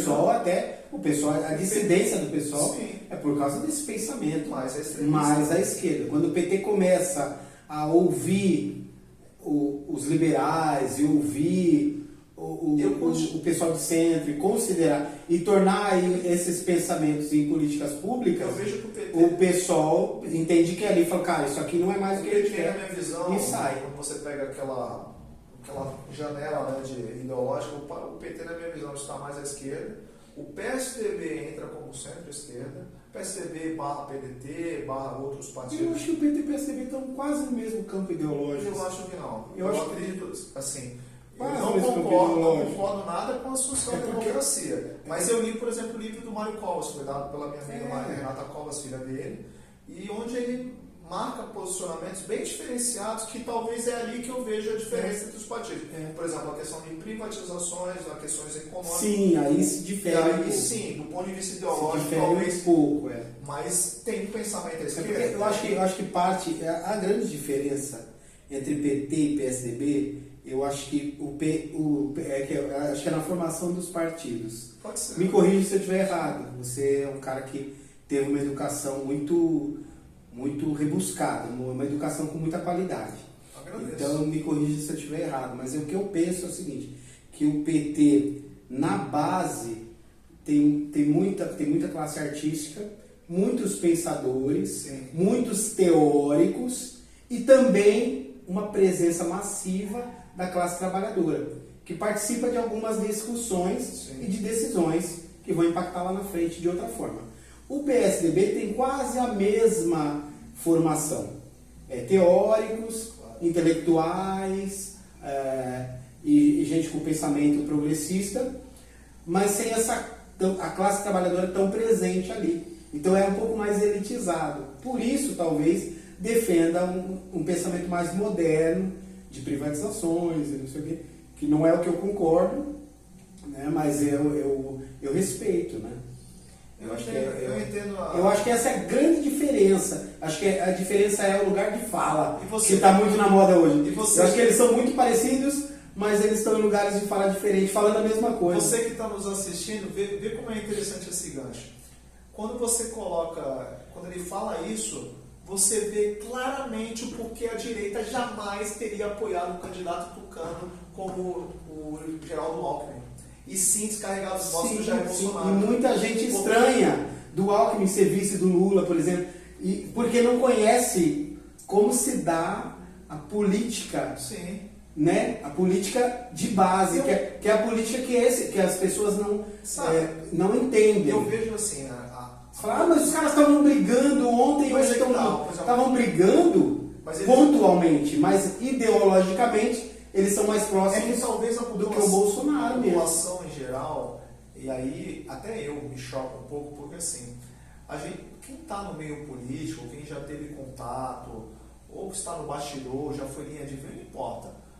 É muito difícil você ver um vídeo onde o cara fala que o cara é bandido, que é ladrão, que é corrupto, que é safado, que é tudo que não presta, e logo depois de um tempo, ele vai lá e ser vice do cara. Assim, é uma questão de... Para quem não é do meio, tá? Para quem não é... Se você... O Moro fez isso, né? Não, tudo bem. O Moro sentou o dedo no Bolsonaro. Assim como o Bolsonaro sentou o dedo no Moro, falaram assim, mas... E depois se juntaram com tudo isso. bem. Mas é difícil que você olhe aquilo e aí você para e fala, pô, mas Cara, peraí, ele não era todo mundo tá mentindo pra mim. Pô, esses caras estão brincando. Então, e aí, só que as pessoas julgam, Lobão, que o político faz isso porque todos são sem vergonha, todos sei lá. Mas é que eu acho que eles fazem isso porque existe um pensamento maior, né? Não, sim, se você colocar a própria aliança no a aliança Moro-Bolsonaro e a aliança Alckmin-Lula pensando, cara, no futuro. O que Alckmin e Lula pensam? Cara, nós não concordamos, porém tem outro cara lá do outro lado que na visão deles é o Satanás sem rabo. E a mesma coisa o Moro e o Bolsonaro. Exato. Imagina o Moro ver o Lula presidente. Cara, é o mundo invertido pra ele, né? Sim. Quer dizer, ele faz... Ou seja, tem que juntar com o Bolsonaro, que ele acabou de arrebentar. Cara, se quiser ganhar, tem. Então, esse é um pensamento muito interessante. E esse grande que a gente vê, e a gente está falando sempre do macro, né? O Lula, o Bolsonaro, etc. Mas acontece nas cidades também. Agora, algumas coisas. Acontece também. Vamos colocar aqui mais a nível estadual. Por exemplo, eu fiz o Bolsonaro, eu fiz o digital do Bolsonaro, né? Que virou a eleição, né? Que virou a eleição na última, a gente virou a última semana. Foi uma ação só na Baixada Santista, a gente está falando de quase 70 milhões de visualizações nas últimas 48 horas que era possível fazer algumas coisas. E o Dória estava perdendo antes disso? O Dória estava perdendo. Antes do Bolsonaro? Tava. Não, ele ia perder a eleição. Ele ia perder se não abraçasse o Bolsonaro. Se não abraçasse o Bolsonaro, e aí ele teve um lance de uma espécie de um insight interno, não foi questão digital. Tanto é que eu não fiz o primeiro turno do Dória, não fiz. Eu fiz o segundo, fui chamado para a coordenação digital deles. Foi uma equipe multidisciplinar, muito inteligente, por sinal. Pessoas que entendiam que naquele momento o Márcio França não era o caminho para o Estado. E quando ele assume a postura do Bolsonaro, há uma grande esperança em setores da direita, que eu mesmo me incluí, que o Dória então era um empresário que tinha uma visão de mundo diferenciada e que iria fazer um mandato de vários anos, tipo, disputando a eleição contra o Márcio, e que representava ali um governo Bolsonaro e Dória. Quando nós viramos nos últimos... Porque a campanha do Dória foi virada nos 48 horas finais. Isso eu te garanto. Eu não vou entrar no mérito do como fizemos, mas que nós fizemos coisas demais, fizemos. E culmina naquele vídeo que, sinceramente, eu pessoalmente digo que aquilo meio que humanizou o Dória, né? Ele meio que com 5 mulheres num quarto escuro, fazendo uma suruba, uma coisa diferente. E você olha pro Dória, qualquer pessoa que olha pro Dória, imagina, né? Tá esse cara Esse cara é nada. Esse cara é um Playmobil, né? O Playmobil é muito, muito artificial, mas aquilo foi feito. Eu não vou acusar a equipe do Márcio, porque seria leviandade, porque eu não tenho a prova. Mas aquilo serviu muito como um Black Ops, um exemplo de Black Ops feito pelo outro lado, e eu acredito que foi um grande erro. Um grande erro, talvez, se foi feito, eu não estou falando que foi, mas se foi feito por alguém, foi um grande erro estratégico, porque se o objetivo era queimar um cara no meio evangélico, dizer, a narrativa é, se o Dória trai a própria esposa, não vai trair você, ele cria um outro defeito, porque aí é uma questão de análise de dados, que a esquerda nunca conseguiu fazer, e eu volto a dizer que estão 10 anos atrás, em termos de pensamento, porque poucas pessoas não foram treinadas. O pensamento é o seguinte: se você tivesse coletado os dados e cruzado com as informações em pesquisa que eles tinham, e eu não estou falando que foram eles que fizeram, estou falando que se algum homem muito mal, ou uma mulher muito mal fez isso pensando nisso, ele não deu os dados. Por quê? Depois que aparece o vídeo, o Dória não caiu no meio evangélico, mas ele cresce no público masculino que passa a ver o Dória como um cara que não é frouxo, que é um cara que é esse não cara... é um cara que passa Nívea pra dormir, não, né? Tipo, dorme com Nívea, tudo branquinho assim, um cara que põe uma touca, né? Imagina ele de touca pra dormir. O cara traiu uma mulher, ou ele participou numa suruba lá, pô, mas o cara nunca ia... O cara nunca pensou em cogitar em votar no Dória, pelo contrário, pensou em votar no Márcio ou anular. Quando ele vem aqui, ele fala, pô... O Dória é gente boa. Esse cara... O cara no boteco, né? Esse cara é o tiozão do boteco. O cara no boteco, lá você vai jogando falar bilhar, assim, aí tu vai fala, falar, pô, o Dória agora. e você vai ver um público masculino que representava essa faixa de eleitorado aí de 1,5% a 2,5%, a coleta de dados, e se você pegasse as menções do público masculino, uma faixa de 35 a 47 anos, e isso é nítido do ponto de vista de redes sociais. Nós temos esses dados. Quem não tinha era o outro lado. Se foi feito, vamos acreditar que não foi, que foi uma maldade, ou que apareceu um vídeo do nada, que não foi pensado para sacanear o Dória. Deu um efeito rebote muito grande, porque ele humaniza o cara, mesmo que o Dória está sendo, pô, ele é um filho da puta com a mulher se ele fez isso. E eu não estou falando que fez, tá? Porque existe a possibilidade daquele vídeo ter sido forjado. Existe uma grande possibilidade. O cara era igualzinho a ele. Igualzinho. Agora é o seguinte, pode ser. deu um efeito rebote. Pô, Dória, caralho, cara, não acredito que você tá fazendo isso, cara. E o cara começa a se pensar, poxa, vou dar um voto de confiança. Porque no brasileiro, o brasileiro gosta de vilão. É, cara. O anti-herói. A gente estava falando antes da conversa. Exatamente. O brasileiro acaba gostando do anti-herói. E o cara que o Dória é meio plastificado, caramba, esse cara é humano, né? Esse cara é humano. Ou seja, numa E a mulher dele foi e lá. a mulher dele foi e lá e perdoou. perdoou o cara. Perdoou o cara. Aí, eu vou te falar, no momento aí que ela... Aí quebrou, né, velho? Na hora que... Porque assim, se ela tivesse abandonado o cara, e aí o feminino Aí ela talvez... fosse lá pra Luciana Gimenez lá chorar as Ela pitangas. simplesmente ela vai do lado Acabava a dele, eleição. vai lá do lado dele e fala assim, eu amo meu marido e tô com ele, e é isso aí. Quando ela faz isso, ela desmonta a estratégia adversária. Mano, eu lembro do vídeo dela, cara. Eu sei. Ela tremia, cara. E assim, Pô, que dó daquela mulher, velho. eu fiquei com muita dó, Ela porque tremia, assim, velho. a Mas pessoa é um mulherão, hein, velho. A pessoa assim, que mais cara, atingida foi ela. Mano, os caras arrebentaram a família do cara. Não, destruiu, porque Destruíram assim, a família do cara. eles quebram o cara e humilham ele publicamente. Não humilham, não, arrebentaram, humilham ela. E ela chega e fala É. assim, eu Não amo meu tiveram marido dó e dela. vou ficar com ele e você pode fazer o que você quiser. E eu não sei se ele apanhou em casa. Eu acho que apanhou. Eu acho. Mas é o seguinte. Pô, se fosse essa eu, minha mulher tinha ido trabalhar pro adversário Não, mas fácil. eu vou te falar. Não porque ela é ruim, a minha é ótima. Mas Dória, ela é. A minha top não é perdoar, não. Eu pessoalmente não sou casado, mas se eu fosse casado, eu fizesse uma merda desse gênero, se Você a é mulher louco. perdoasse, eu nunca mais, que Deus tá aqui, eu nunca mais ia fazer nada na minha vida. Não, você é Por quê? louco, Você para. tá louco pra uma mulher te perdoar, sempre que ela te ama muito. Ela te ama muito. Cara, eu não sei, eu não sei se é amor, o que é. Não sei. Eu sei que a minha me ama muito, então eu ia perdoar, cara. Não sei. Eu acho que não, né? De repente pode ser que sim. E Mas... esse exemplo aí de, Mas enfim. de virada nos 45, Enfim, virou. 48 horas, e aí é um trabalho de identificação, mandar a mensagem certa para a pessoa certa. Tínhamos ferramentas, tínhamos recursos, tínhamos... E aí vocês trabalharam? E nós trabalhamos Trabalharam nesse segmento nesse aí, né? segmento e De pegar o vídeo dela chorando lá e conseguimos reverter isso. O Dória estava... Foi a facada do Dória, então, né? Não diria a facada, né? Foi a facada. Pode ser. Eu até hoje acredito Teve um que aquele vídeo peso. foi já. Eu até hoje acredito, sabe por quê?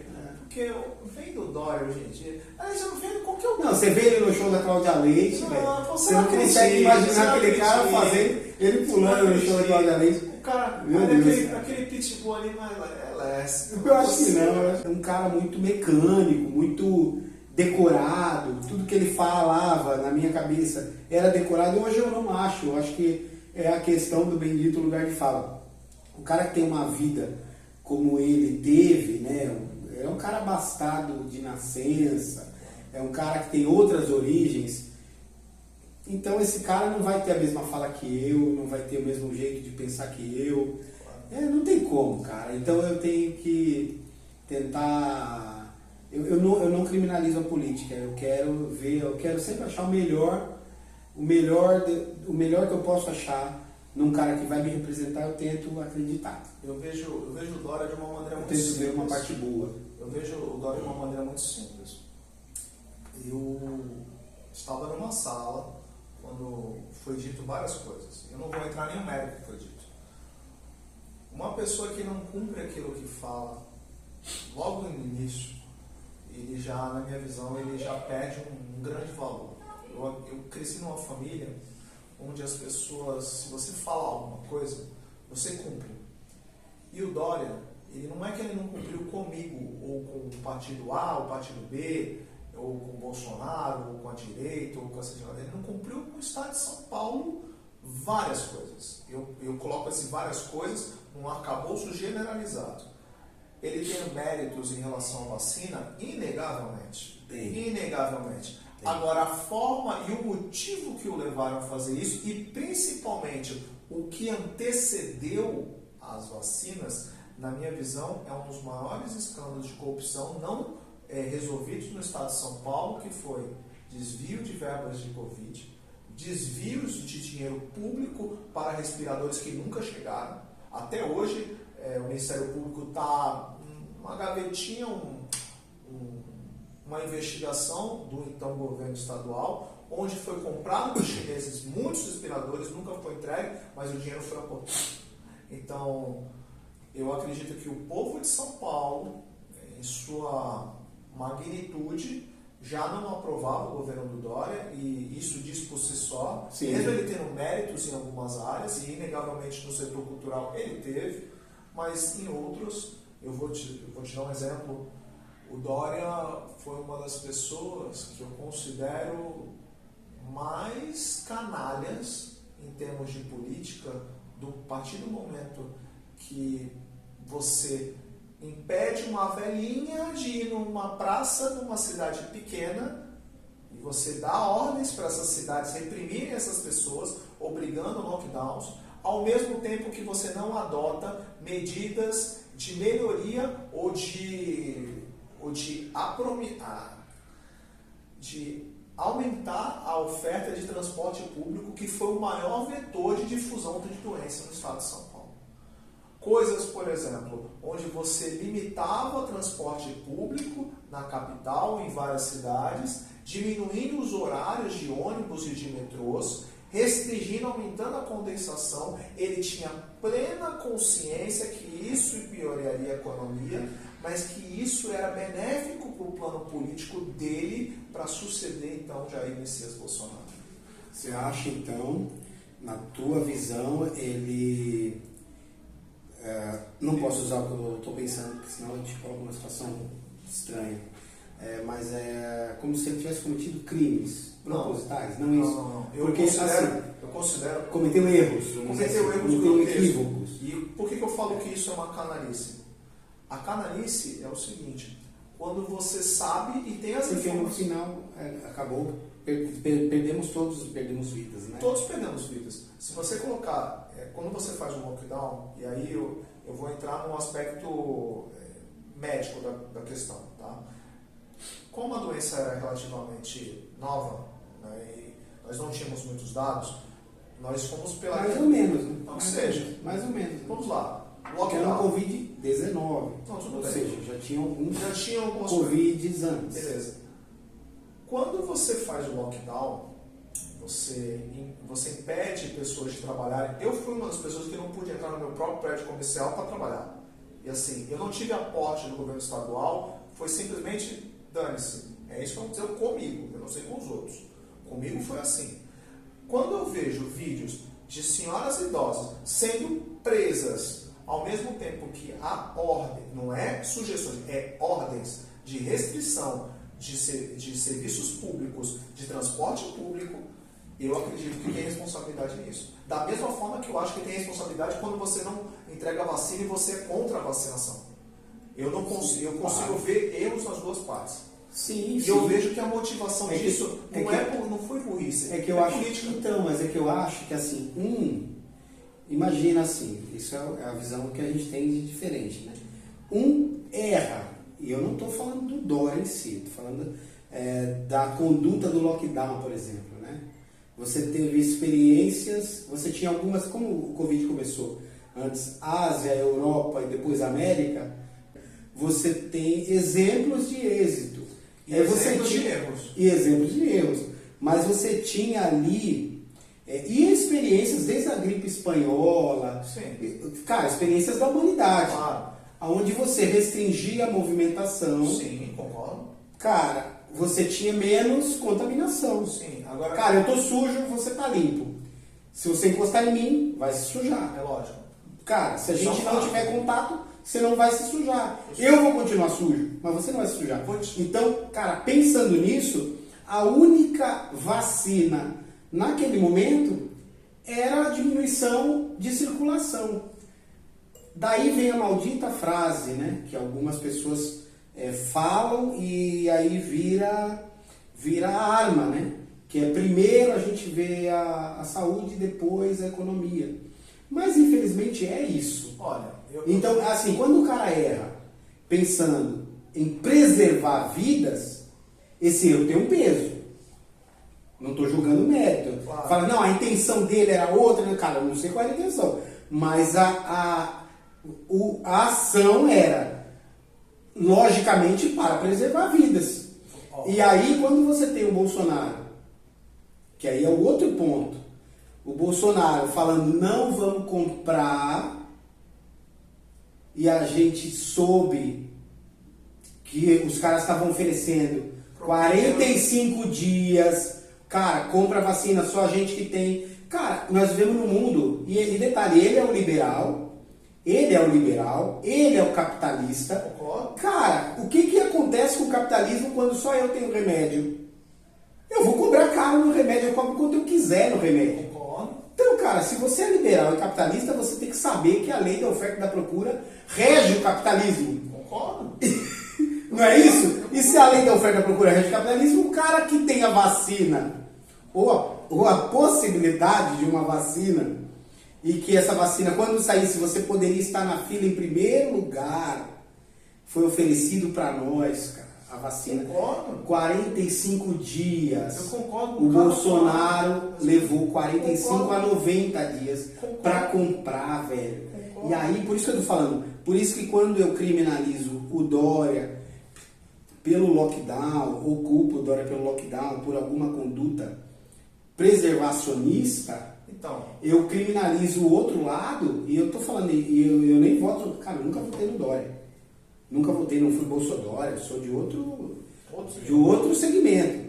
Mas assim, quando eu penso que o Dória estava tentando preservar, claro, não vou entrar no mérito que ele queria ser presidente, Claro. E é lógico, e aí você tem um presidente que tem falhas de comunicação, e que puta aquela merda, orientado às vezes por algum cara louco de pedra, né? Orientado por uns caras que ele não ouvia médico, e aí ele ouvia Salles, do meio ambiente, ele ouvia até a Damares da Goiabeira, velho.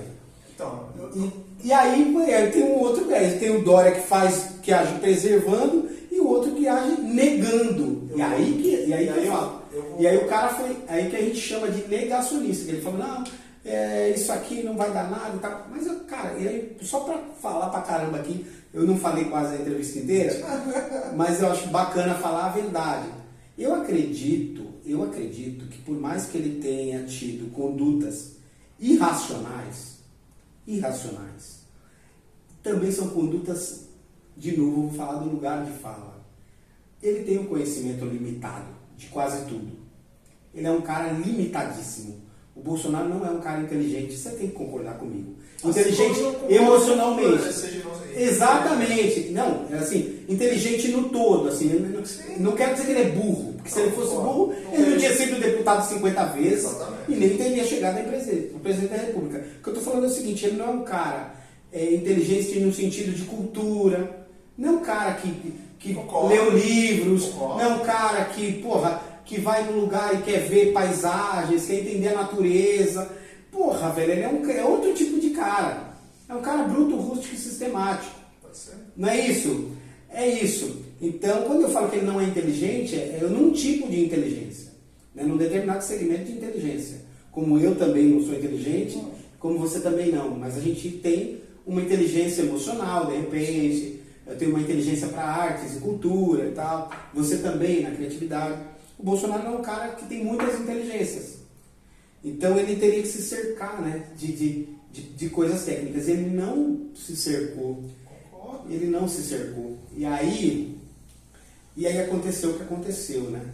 E eu nem lembro onde eu estava na pergunta. Eu só lembro. Porque a gente foi falar de Dória, né? Não, vou só matar a sua do De Dória. Dória, né? Porque eu acredito que o Dória falha. E olha, eu defendendo o Dória numa conversa. Eu tinha que estar atacando junto com você. Volto a dizer, o Dória, na minha cabeça é o seguinte, o lockdown, na minha visão... Entendi, agora eu não vou interromper mais.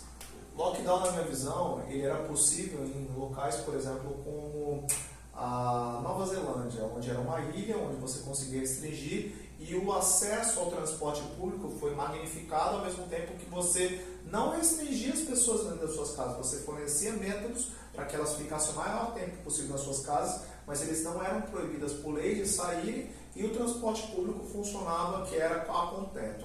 Qual é o problema do Brasil? O problema do Brasil é que qualquer pessoa que já foi dentro de uma comunidade carente sabe que uma família cujo 6 pessoas dentro de um cômodo de 10 a 15 metros quadrados, elas não estão isoladas porque nas coisas do lado tem mais 10, mais 10. O Brasil era tragédia anunciada. Era uma tragédia anunciada. Qual era o maior vetor de transmissão da doença? Não era o transporte, era o transporte público. Sempre foi o transporte público. E quem fala isso não sou eu, são os médicos. Inclusive os caras que cercavam o Dória. No momento que ele proíbe as pessoas de trabalharem para tentar disseminar, ao mesmo tempo que ele restringe o transporte público para dificultar o acesso, ele aumenta qualquer pessoa que vê o Google, aquelas imagens terríveis de pessoas em filas. Mas já é assim, né? Não, e aí piorou demais. E tudo aquilo baseado em falando, não, quem era contra era negacionista. Quem era contra o lockdown daquela forma era negacionista. Eu não era negacionista. Pelo contrário, eu acreditava que a gente deveria fazer outra coisa. É muito difícil, né? Por exemplo, você pega, por exemplo, a questão das praias. Eu não sei como foi aqui, por exemplo, em Itaém ou Litoral Sul. A gente é beneficiado, né? Mas eu vou te falar, Santos, o prefeito de Santos, a recomendação do governo Dória, não foi o prefeito. O Dória mandou o prefeito restringir as pessoas na praia. Sim, aqui também. Absurdamente, na minha visão, errado. Por quê? As pessoas não estavam perto uma da outra, elas estavam completamente fazendo seus esportes. Elas estavam no sol, aumentando a vitamina D, praticando esportes, etc. E ao mesmo tempo que você dava 10 passos e você entrava no ônibus, era uma condensação, era uma coisa bizarra. Mas tinha sentido para isso, sabia? Não, entendo. Tinha sentido porque, o que acontece? O duro do Brasil é que o Brasil é continental, né?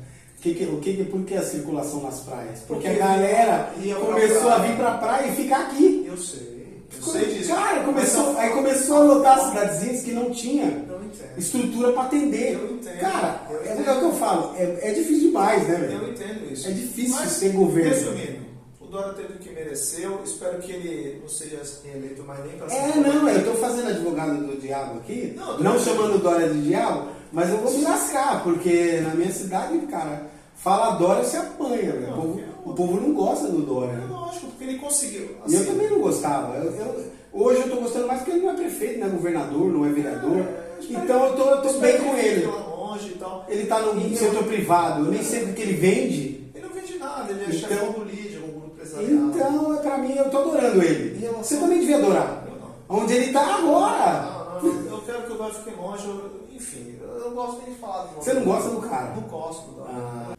Infelizmente, houve muita politicagem de todos os lados, seja de esquerda, direita, sempre, não importa.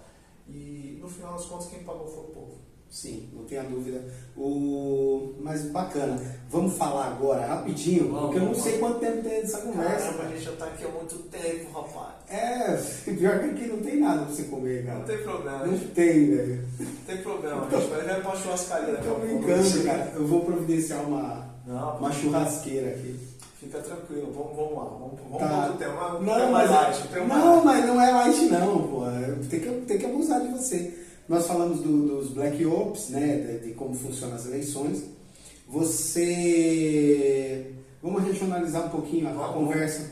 Hoje, só pra gente meio que finalizar mesmo, de verdade, porque você vai pra outra cidade e eu não posso abusar. Mas eu queria saber de você na região. O PT tem dificuldade na região, né? Assim, tem muita dificuldade, é uma região conservadora, e o PT teve poucas células de entrada aqui, né?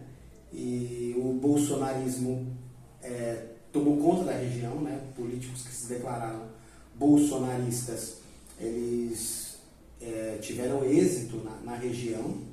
E nas próximas eleições, nas eleições municipais, você acha que esse petismo, esse bolsonarismo ou algumas células do PSDB, enfim, como você vê a região como um todo? Você que é um cara que foi coordenador regional de partido e ainda é comandante de partidos, né? Um cara que é mente pensante dentro de alguns partidos e cuida de alguns partidos na nossa região. Como que você vê, aí eu não estou falando de marketing mais, estou falando da questão de números, né? E como é que você vê o futuro da região em relação a essa divisão ou não? O que você acha que vai acontecer na nossa região na próxima eleição? Olha, primeiro de tudo, essa vai ser uma das eleições mais duras do ponto de vista no legislativo. Nas casas legislativas, nós estamos falando da ascensão de uma nova geração de políticos que vão ter algum tipo de expertise auxiliar para eles em termos de redes sociais. Qualquer pessoa que teve o tic-tac na cabeça vai conseguir se planejar minimamente para isso. E o que vai melhorar? Vai ter uma diminuição do custo de campanha generalizada, através de algumas plataformas, etc. Nós vamos ter uma diminuição do método tradicional de campanha de rua, um foco maior nas campanhas digitais, e aqueles que conseguirem passar a informação para o maior número de pessoas com a mensagem que essas pessoas acreditam, terão êxito. Na região, o que eu vejo embora o PT ele tenha realmente extrema dificuldade, até os partidos de esquerda, de um modo geral, na nossa região, porque realmente a nossa região tem um pensamento mais conservador, mais à direita, no aspecto... É uma população mais envelhecida, né? Eu não diria envelhecida, tem valores que não são tão progressistas. Se você colocar, por exemplo, tem cidades que tem até uma taxa de... A população é até mais adulta e o partido de esquerda tem uma votação percentualmente maior. Na nossa região isso não conta tanto. Vou dar um exemplo simples. Pega, por exemplo, a votação da família França em São Vicente. Os Franças têm uma votação expressiva em São Vicente, mas decaíram muito com a ascensão de outros candidatos. E o que eu quero dizer com isso? Os Franças realmente são uma espécie de representantes do meio que da esquerda em São Vicente, só que eles testemunharam a ascensão do centrão. E aí, entre o bolsonarismo e o petismo, o que eu vejo candidatos mais ao centro na nossa região tendem a ocupar cada vez mais espaços. Você acha? Mas a última eleição, agora, essa eleição do ano passado, né? Quem estava ao centro se lascou, né, velho? Não, se você colocar em... Vamos colocar em números. Estou falando aí dos deputados que se elegeram. Quem estava ao centro... Vou te colocar alguns números. Vamos lá, deputados estaduais. Caio França, um candidato mais à esquerda, foi eleito, certo? Solange Freitas, uma candidata de centro, foi eleito. Paulo Correia, um candidato mais de centro, foram eleitos. Desculpe, Então, você falou Caio, Solange e Paulo Correia. Nós temos aí... Só que aí você pega... Não quero te cortar. Não, tudo bem. Eu estou tentando só lembrar os outros que foram eleitos com eles. A outra menina que é jornalista também... Não, é que eu estou falando de deputados estaduais. Deputados estaduais, tá. Deputados estaduais, vamos lá, foi esse. Mas vamos pular para o deputado estadual. Vamos lá. Da Cunha, teoricamente, é um candidato de centro. Por quê? Porque se você pegar qualquer entrevista do Cunha, você vai ver que ele é tudo menos de direita e também não defende tudo de esquerda. Ele é um cara de centro. Você vai ver Rosana Vale, que saiu de um partido, saiu de um posicionamento político de esquerda, ela foi eleita pelo PSB, e foi para o PL e falou que virou bolsonarismo. Vamos supor que ela seja considerada uma candidata de direita. Tem o da Cunha de centro, ela depois, o Paulo Alexandre, é um candidato de centro. Você pega o Mourão, é um candidato de centro. Você pega... quem mais foi eleito aqui? Vamos lá. Se eu não me engano... Entendi. Você pega os Você tem candidatos, razão. você pega os Assim, candidatos, eu acho que você tem razão. você pega os candidatos do centro, você pega a votação. É porque o que acontece, quando você fala O estadual. só que eles abraçaram o bolsonarismo. Tudo bem, mas se você pega, por exemplo, o estadual, temos aqui o Paulo Mansur, que foi eleito com a majoritariamente, ele é daqui, mas os votos dele foram de Campinas. Mas vamos colocar o Paulo Mansur e o Tênis Coimbra, que teoricamente seria de direita. São dois candidatos à direita, o Caio França à esquerda e Solange Freitas, Paulo Corrêa e enfim, mais alguém. Menino de Praia Grande. Não, o Mourão é deputado federal, mas vamos lá. A gente está falando que tem dois candidatos no centro, um à esquerda e dois à direita. Eu considero o Paulo Mansur um candidato que não é daqui, mas vamos supor que ele seja. A gente está falando de são candidaturas, quando você vê uma candidatura de deputado federal, é ainda maior. A gente vê 3 deputados federais de centro, um de direita e nenhum de esquerda. Então, você vê uma dificuldade realmente da esquerda de se movimentar. Sim. Mas que o centro, candidatos mais centrados, tendem a abraçar. Por quê? Nadam em 2 correntes ou em 3 correntes, dependendo do onde vai. Então, o que eu senti é porque eu lembro da campanha do Rodrigo Garcia, né? Sim. Nem para a esquerda nem para a direita, e foi complicado de navegar. Na majoritária, eu acredito que a majoritária reflete diferente. Então, quando eu falo mas é que eu estou falando de prefeitos. Então, prefeitos. Prefeitos aliados à esquerda tem mais dificuldade aqui. Extremamente mais dificuldade. É muito mais difícil. Se você prefeitos mais aliados ao Bolsonaro vão ter mais facilidade do que os de centro? Você acha que os de centro vão se destacar mais? Eu acredito que os de centro eles já estão uns 2 ou 3 passos na frente por um motivo. Quem é de esquerda não vai votar no cara de direita. E o cara de direita não vai votar no cara de esquerda. E esse centro é o PSDB? Não, é o antigo? Todo mundo que era PSDB... Antes já era um movimento natural. Não é isso? Muitos candidatos, muitos quadros do PSDB migraram para essa centro aí. Mandaram para o centro, que é o PSD, o MDB, o União. Entendi. Enfim, são vários candidatos. Eles vão ter Esses partidos vão ter sucesso aqui, você acha? Não falaria isso. Eu acho que é muito cedo ainda para falar isso. Porque o jogo sequer começou. Sim. A gente ainda está num Tem o Lula presidente. Né? Não, e outra. Existe um grande ponto de interrogação que é a matriz econômica. Como vai estar a economia? Se o Brasil vai andar. Se o Brasil vai andar, se isso beneficia a direita ou se beneficia a esquerda. O que eu vejo... A questão do marketing. Eu vou dar um como exemplo. vai funcionar. Porque mesmo quando vai bem, algumas pessoas manipulam a coisa de um jeito. A vida é assim. Que aí, velho. O que eu posso dizer? Mano, eu vou te dar um exemplo. Eu vou te dar um exemplo. Eu fico louco. Vou te dar um exemplo. E aí, meu, as pessoas vão até me xingar. Talvez eu dê um macete aqui. Né? Por exemplo, candidatos assim mais à esquerda no aspecto político. Não dá macete para ninguém, não. O negócio é o seguinte: o cara mais à esquerda, ou mais à direita, ou mais ao centro. O que eu vejo é o seguinte: você vai ter que se preparar do ponto de vista digital. Você quer ser candidato a prefeito, você vai ter que ter uma estrutura mínima para você fazer um trabalho. É a única coisa que você teria que ter. Tipo uma estrutura mínima de campanha voltada a isso, para conseguir vender as suas ideias para a população. Porque uma campanha, por exemplo, vou dar um exemplo simples. Você pega, não vamos pegar aqui na região, vamos pegar na região do Vale, vamos pegar Pedro de Toledo, que é uma região ali que, se eu não me engano, me corrijam depois se eu tiver errado, mas uma eleição de 4 ou 5 mil votos, que seja X para um, X para outro, uma eleição de um turno. O cara pode ter 5, 6 candidatos. Se ele tiver, sei lá, 12% e tiver todo mundo, é capaz de ele emplacar. E do ponto de vista de redes sociais, para atingir 3, 4 mil pessoas, é extremamente simples e barato. Se ele tiver planejamento, se ele tiver... Itaém, por exemplo, tem 100 e poucos mil pessoas, né? Mas 100 e poucos ainda é barato? Mais barato do que São Vicente. Do que Santos, né? Com certeza. Santos é um jogo mais pesado, por quê? Santos, ao contrário das outras cidades, ele tem um público consumidor de... É um padrão diferenciado. Padrão. E outra, eles não obedecem uma regra específica, por exemplo. Eu vou pegar, por exemplo, a cidade de Peruíbe, tá? Um dado simples. Peruíbe praticamente é muito rasa a quantidade de informações que a população se informa em redes sociais através de grupos de informação. Exemplo, páginas da cidade que são fortes, que tem cotidianamente, que falam o trabalho de um, de outro. Eles não têm um grande veículo de comunicação tradicional que seja explosivo do ponto. Ou seja, a comunicação em Peruíbe, quem tiver um pouco melhor posicionado, tende a explodir em termos termos eleitorais. termos eleitorais.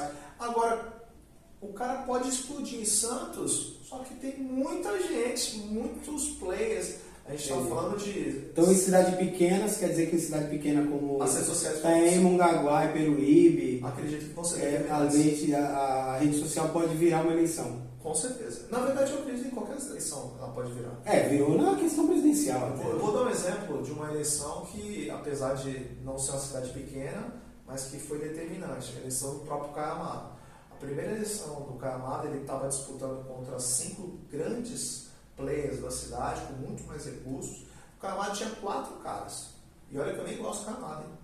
O Caio Amado tinha 4 caras nas redes sociais e esse era o time dele. Ele tinha alguns caras do partido que ele era vice e tal, mas o time dele pessoal era 4 caras.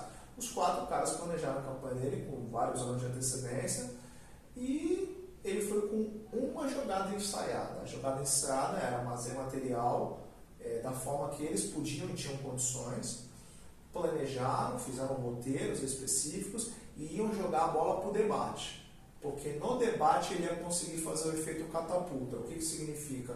Eu tiro de um lugar e jogo para outro e aí essa bomba explode, que é as redes sociais dele. No debate ele fala, olha, se você quer saber a verdade, vai lá agora, que vai ter uma coisa que você vai ver. Aí nesse mesmo tempo, o time foi muito perfeito.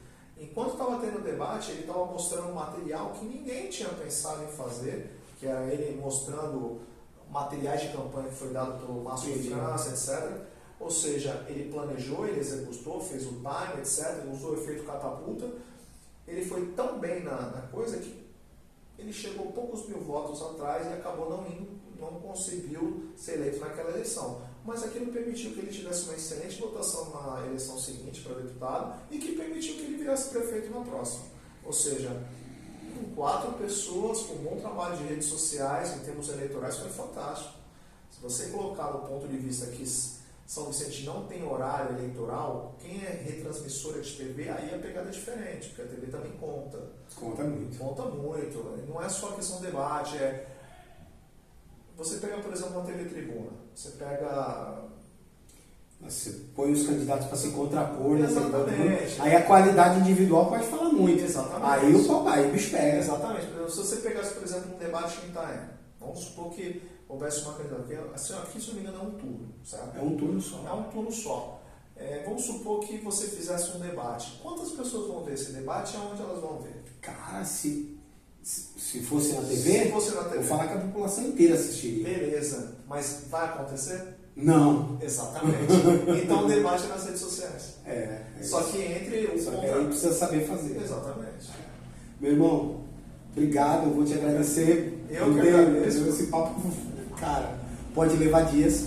Eu já quero convidar você, porque você não mora aqui perto, né? É um cara de outra cidade, mas eu quero convidar você para estar aqui outras vezes, se você puder, até para fazer um contraponto de direita e esquerda. Eu acho que isso é muito bacana, muito legal. Eu gostaria de agradecer muito, porque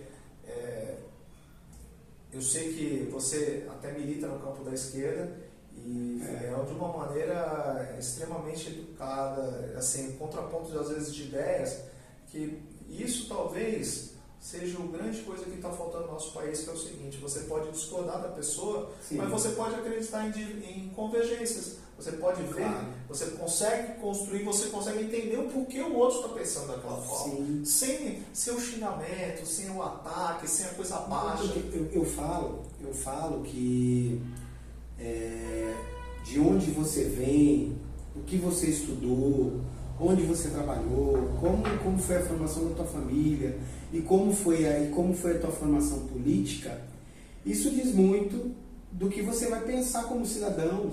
E eu não tenho como ter o mesmo pensamento que você, ou ter o mesmo pensamento do prefeito da minha cidade. Eu posso me alinhar com o pensamento dele em algumas questões, mas vou divergir em outras. E eu acho que a riqueza da democracia e a beleza é essa. É você colocar a importância das pessoas à frente do interesse delas, né? Porque todo mundo tem interesses.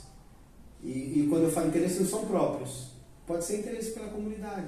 E você, quando você defende suas ideias, é com paixão, é com amor. E aí você fala com um cara que é apaixonado pelas ideias dele, que ele está errado. Por que ele está errado? Não, pô, ele tá defendendo. Se ele está vendo de outro lugar, cara. Exato. Né?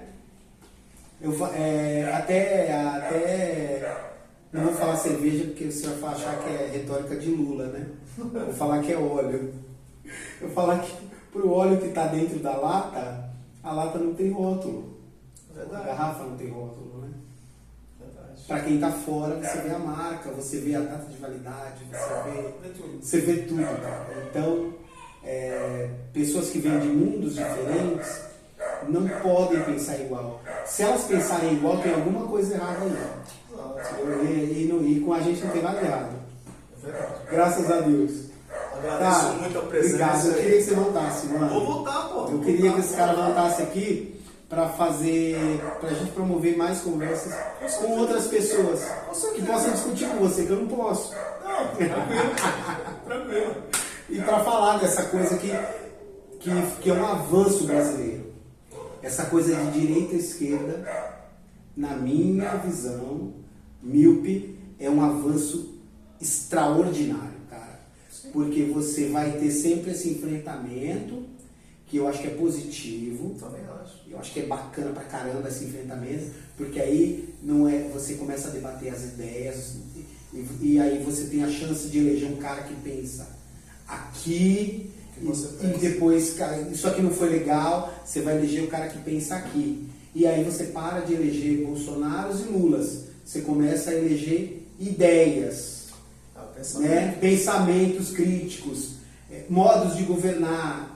E aí o brasileiro vai avançar para isso. O brasileiro ainda vota em Bolsonaro e Lula, mas no futuro a gente vai votar em ideias. Não defenda pessoas, defenda ideias. Então, mas a gente vai avançar para isso. A gente vai ter que votar em pessoas por enquanto. Por enquanto, mas nós vamos avançar. Cara, eu torço muito por ti. Obrigado. Conta comigo lá na tua região, na tua cidade, para tudo. E eu quero contar com você também. Obrigado. Esse foi o Pode Chegar com Bacelar, com ele, Luiz Lobão, da cidade de Santos. Obrigado. Valeu, irmão. Valeu.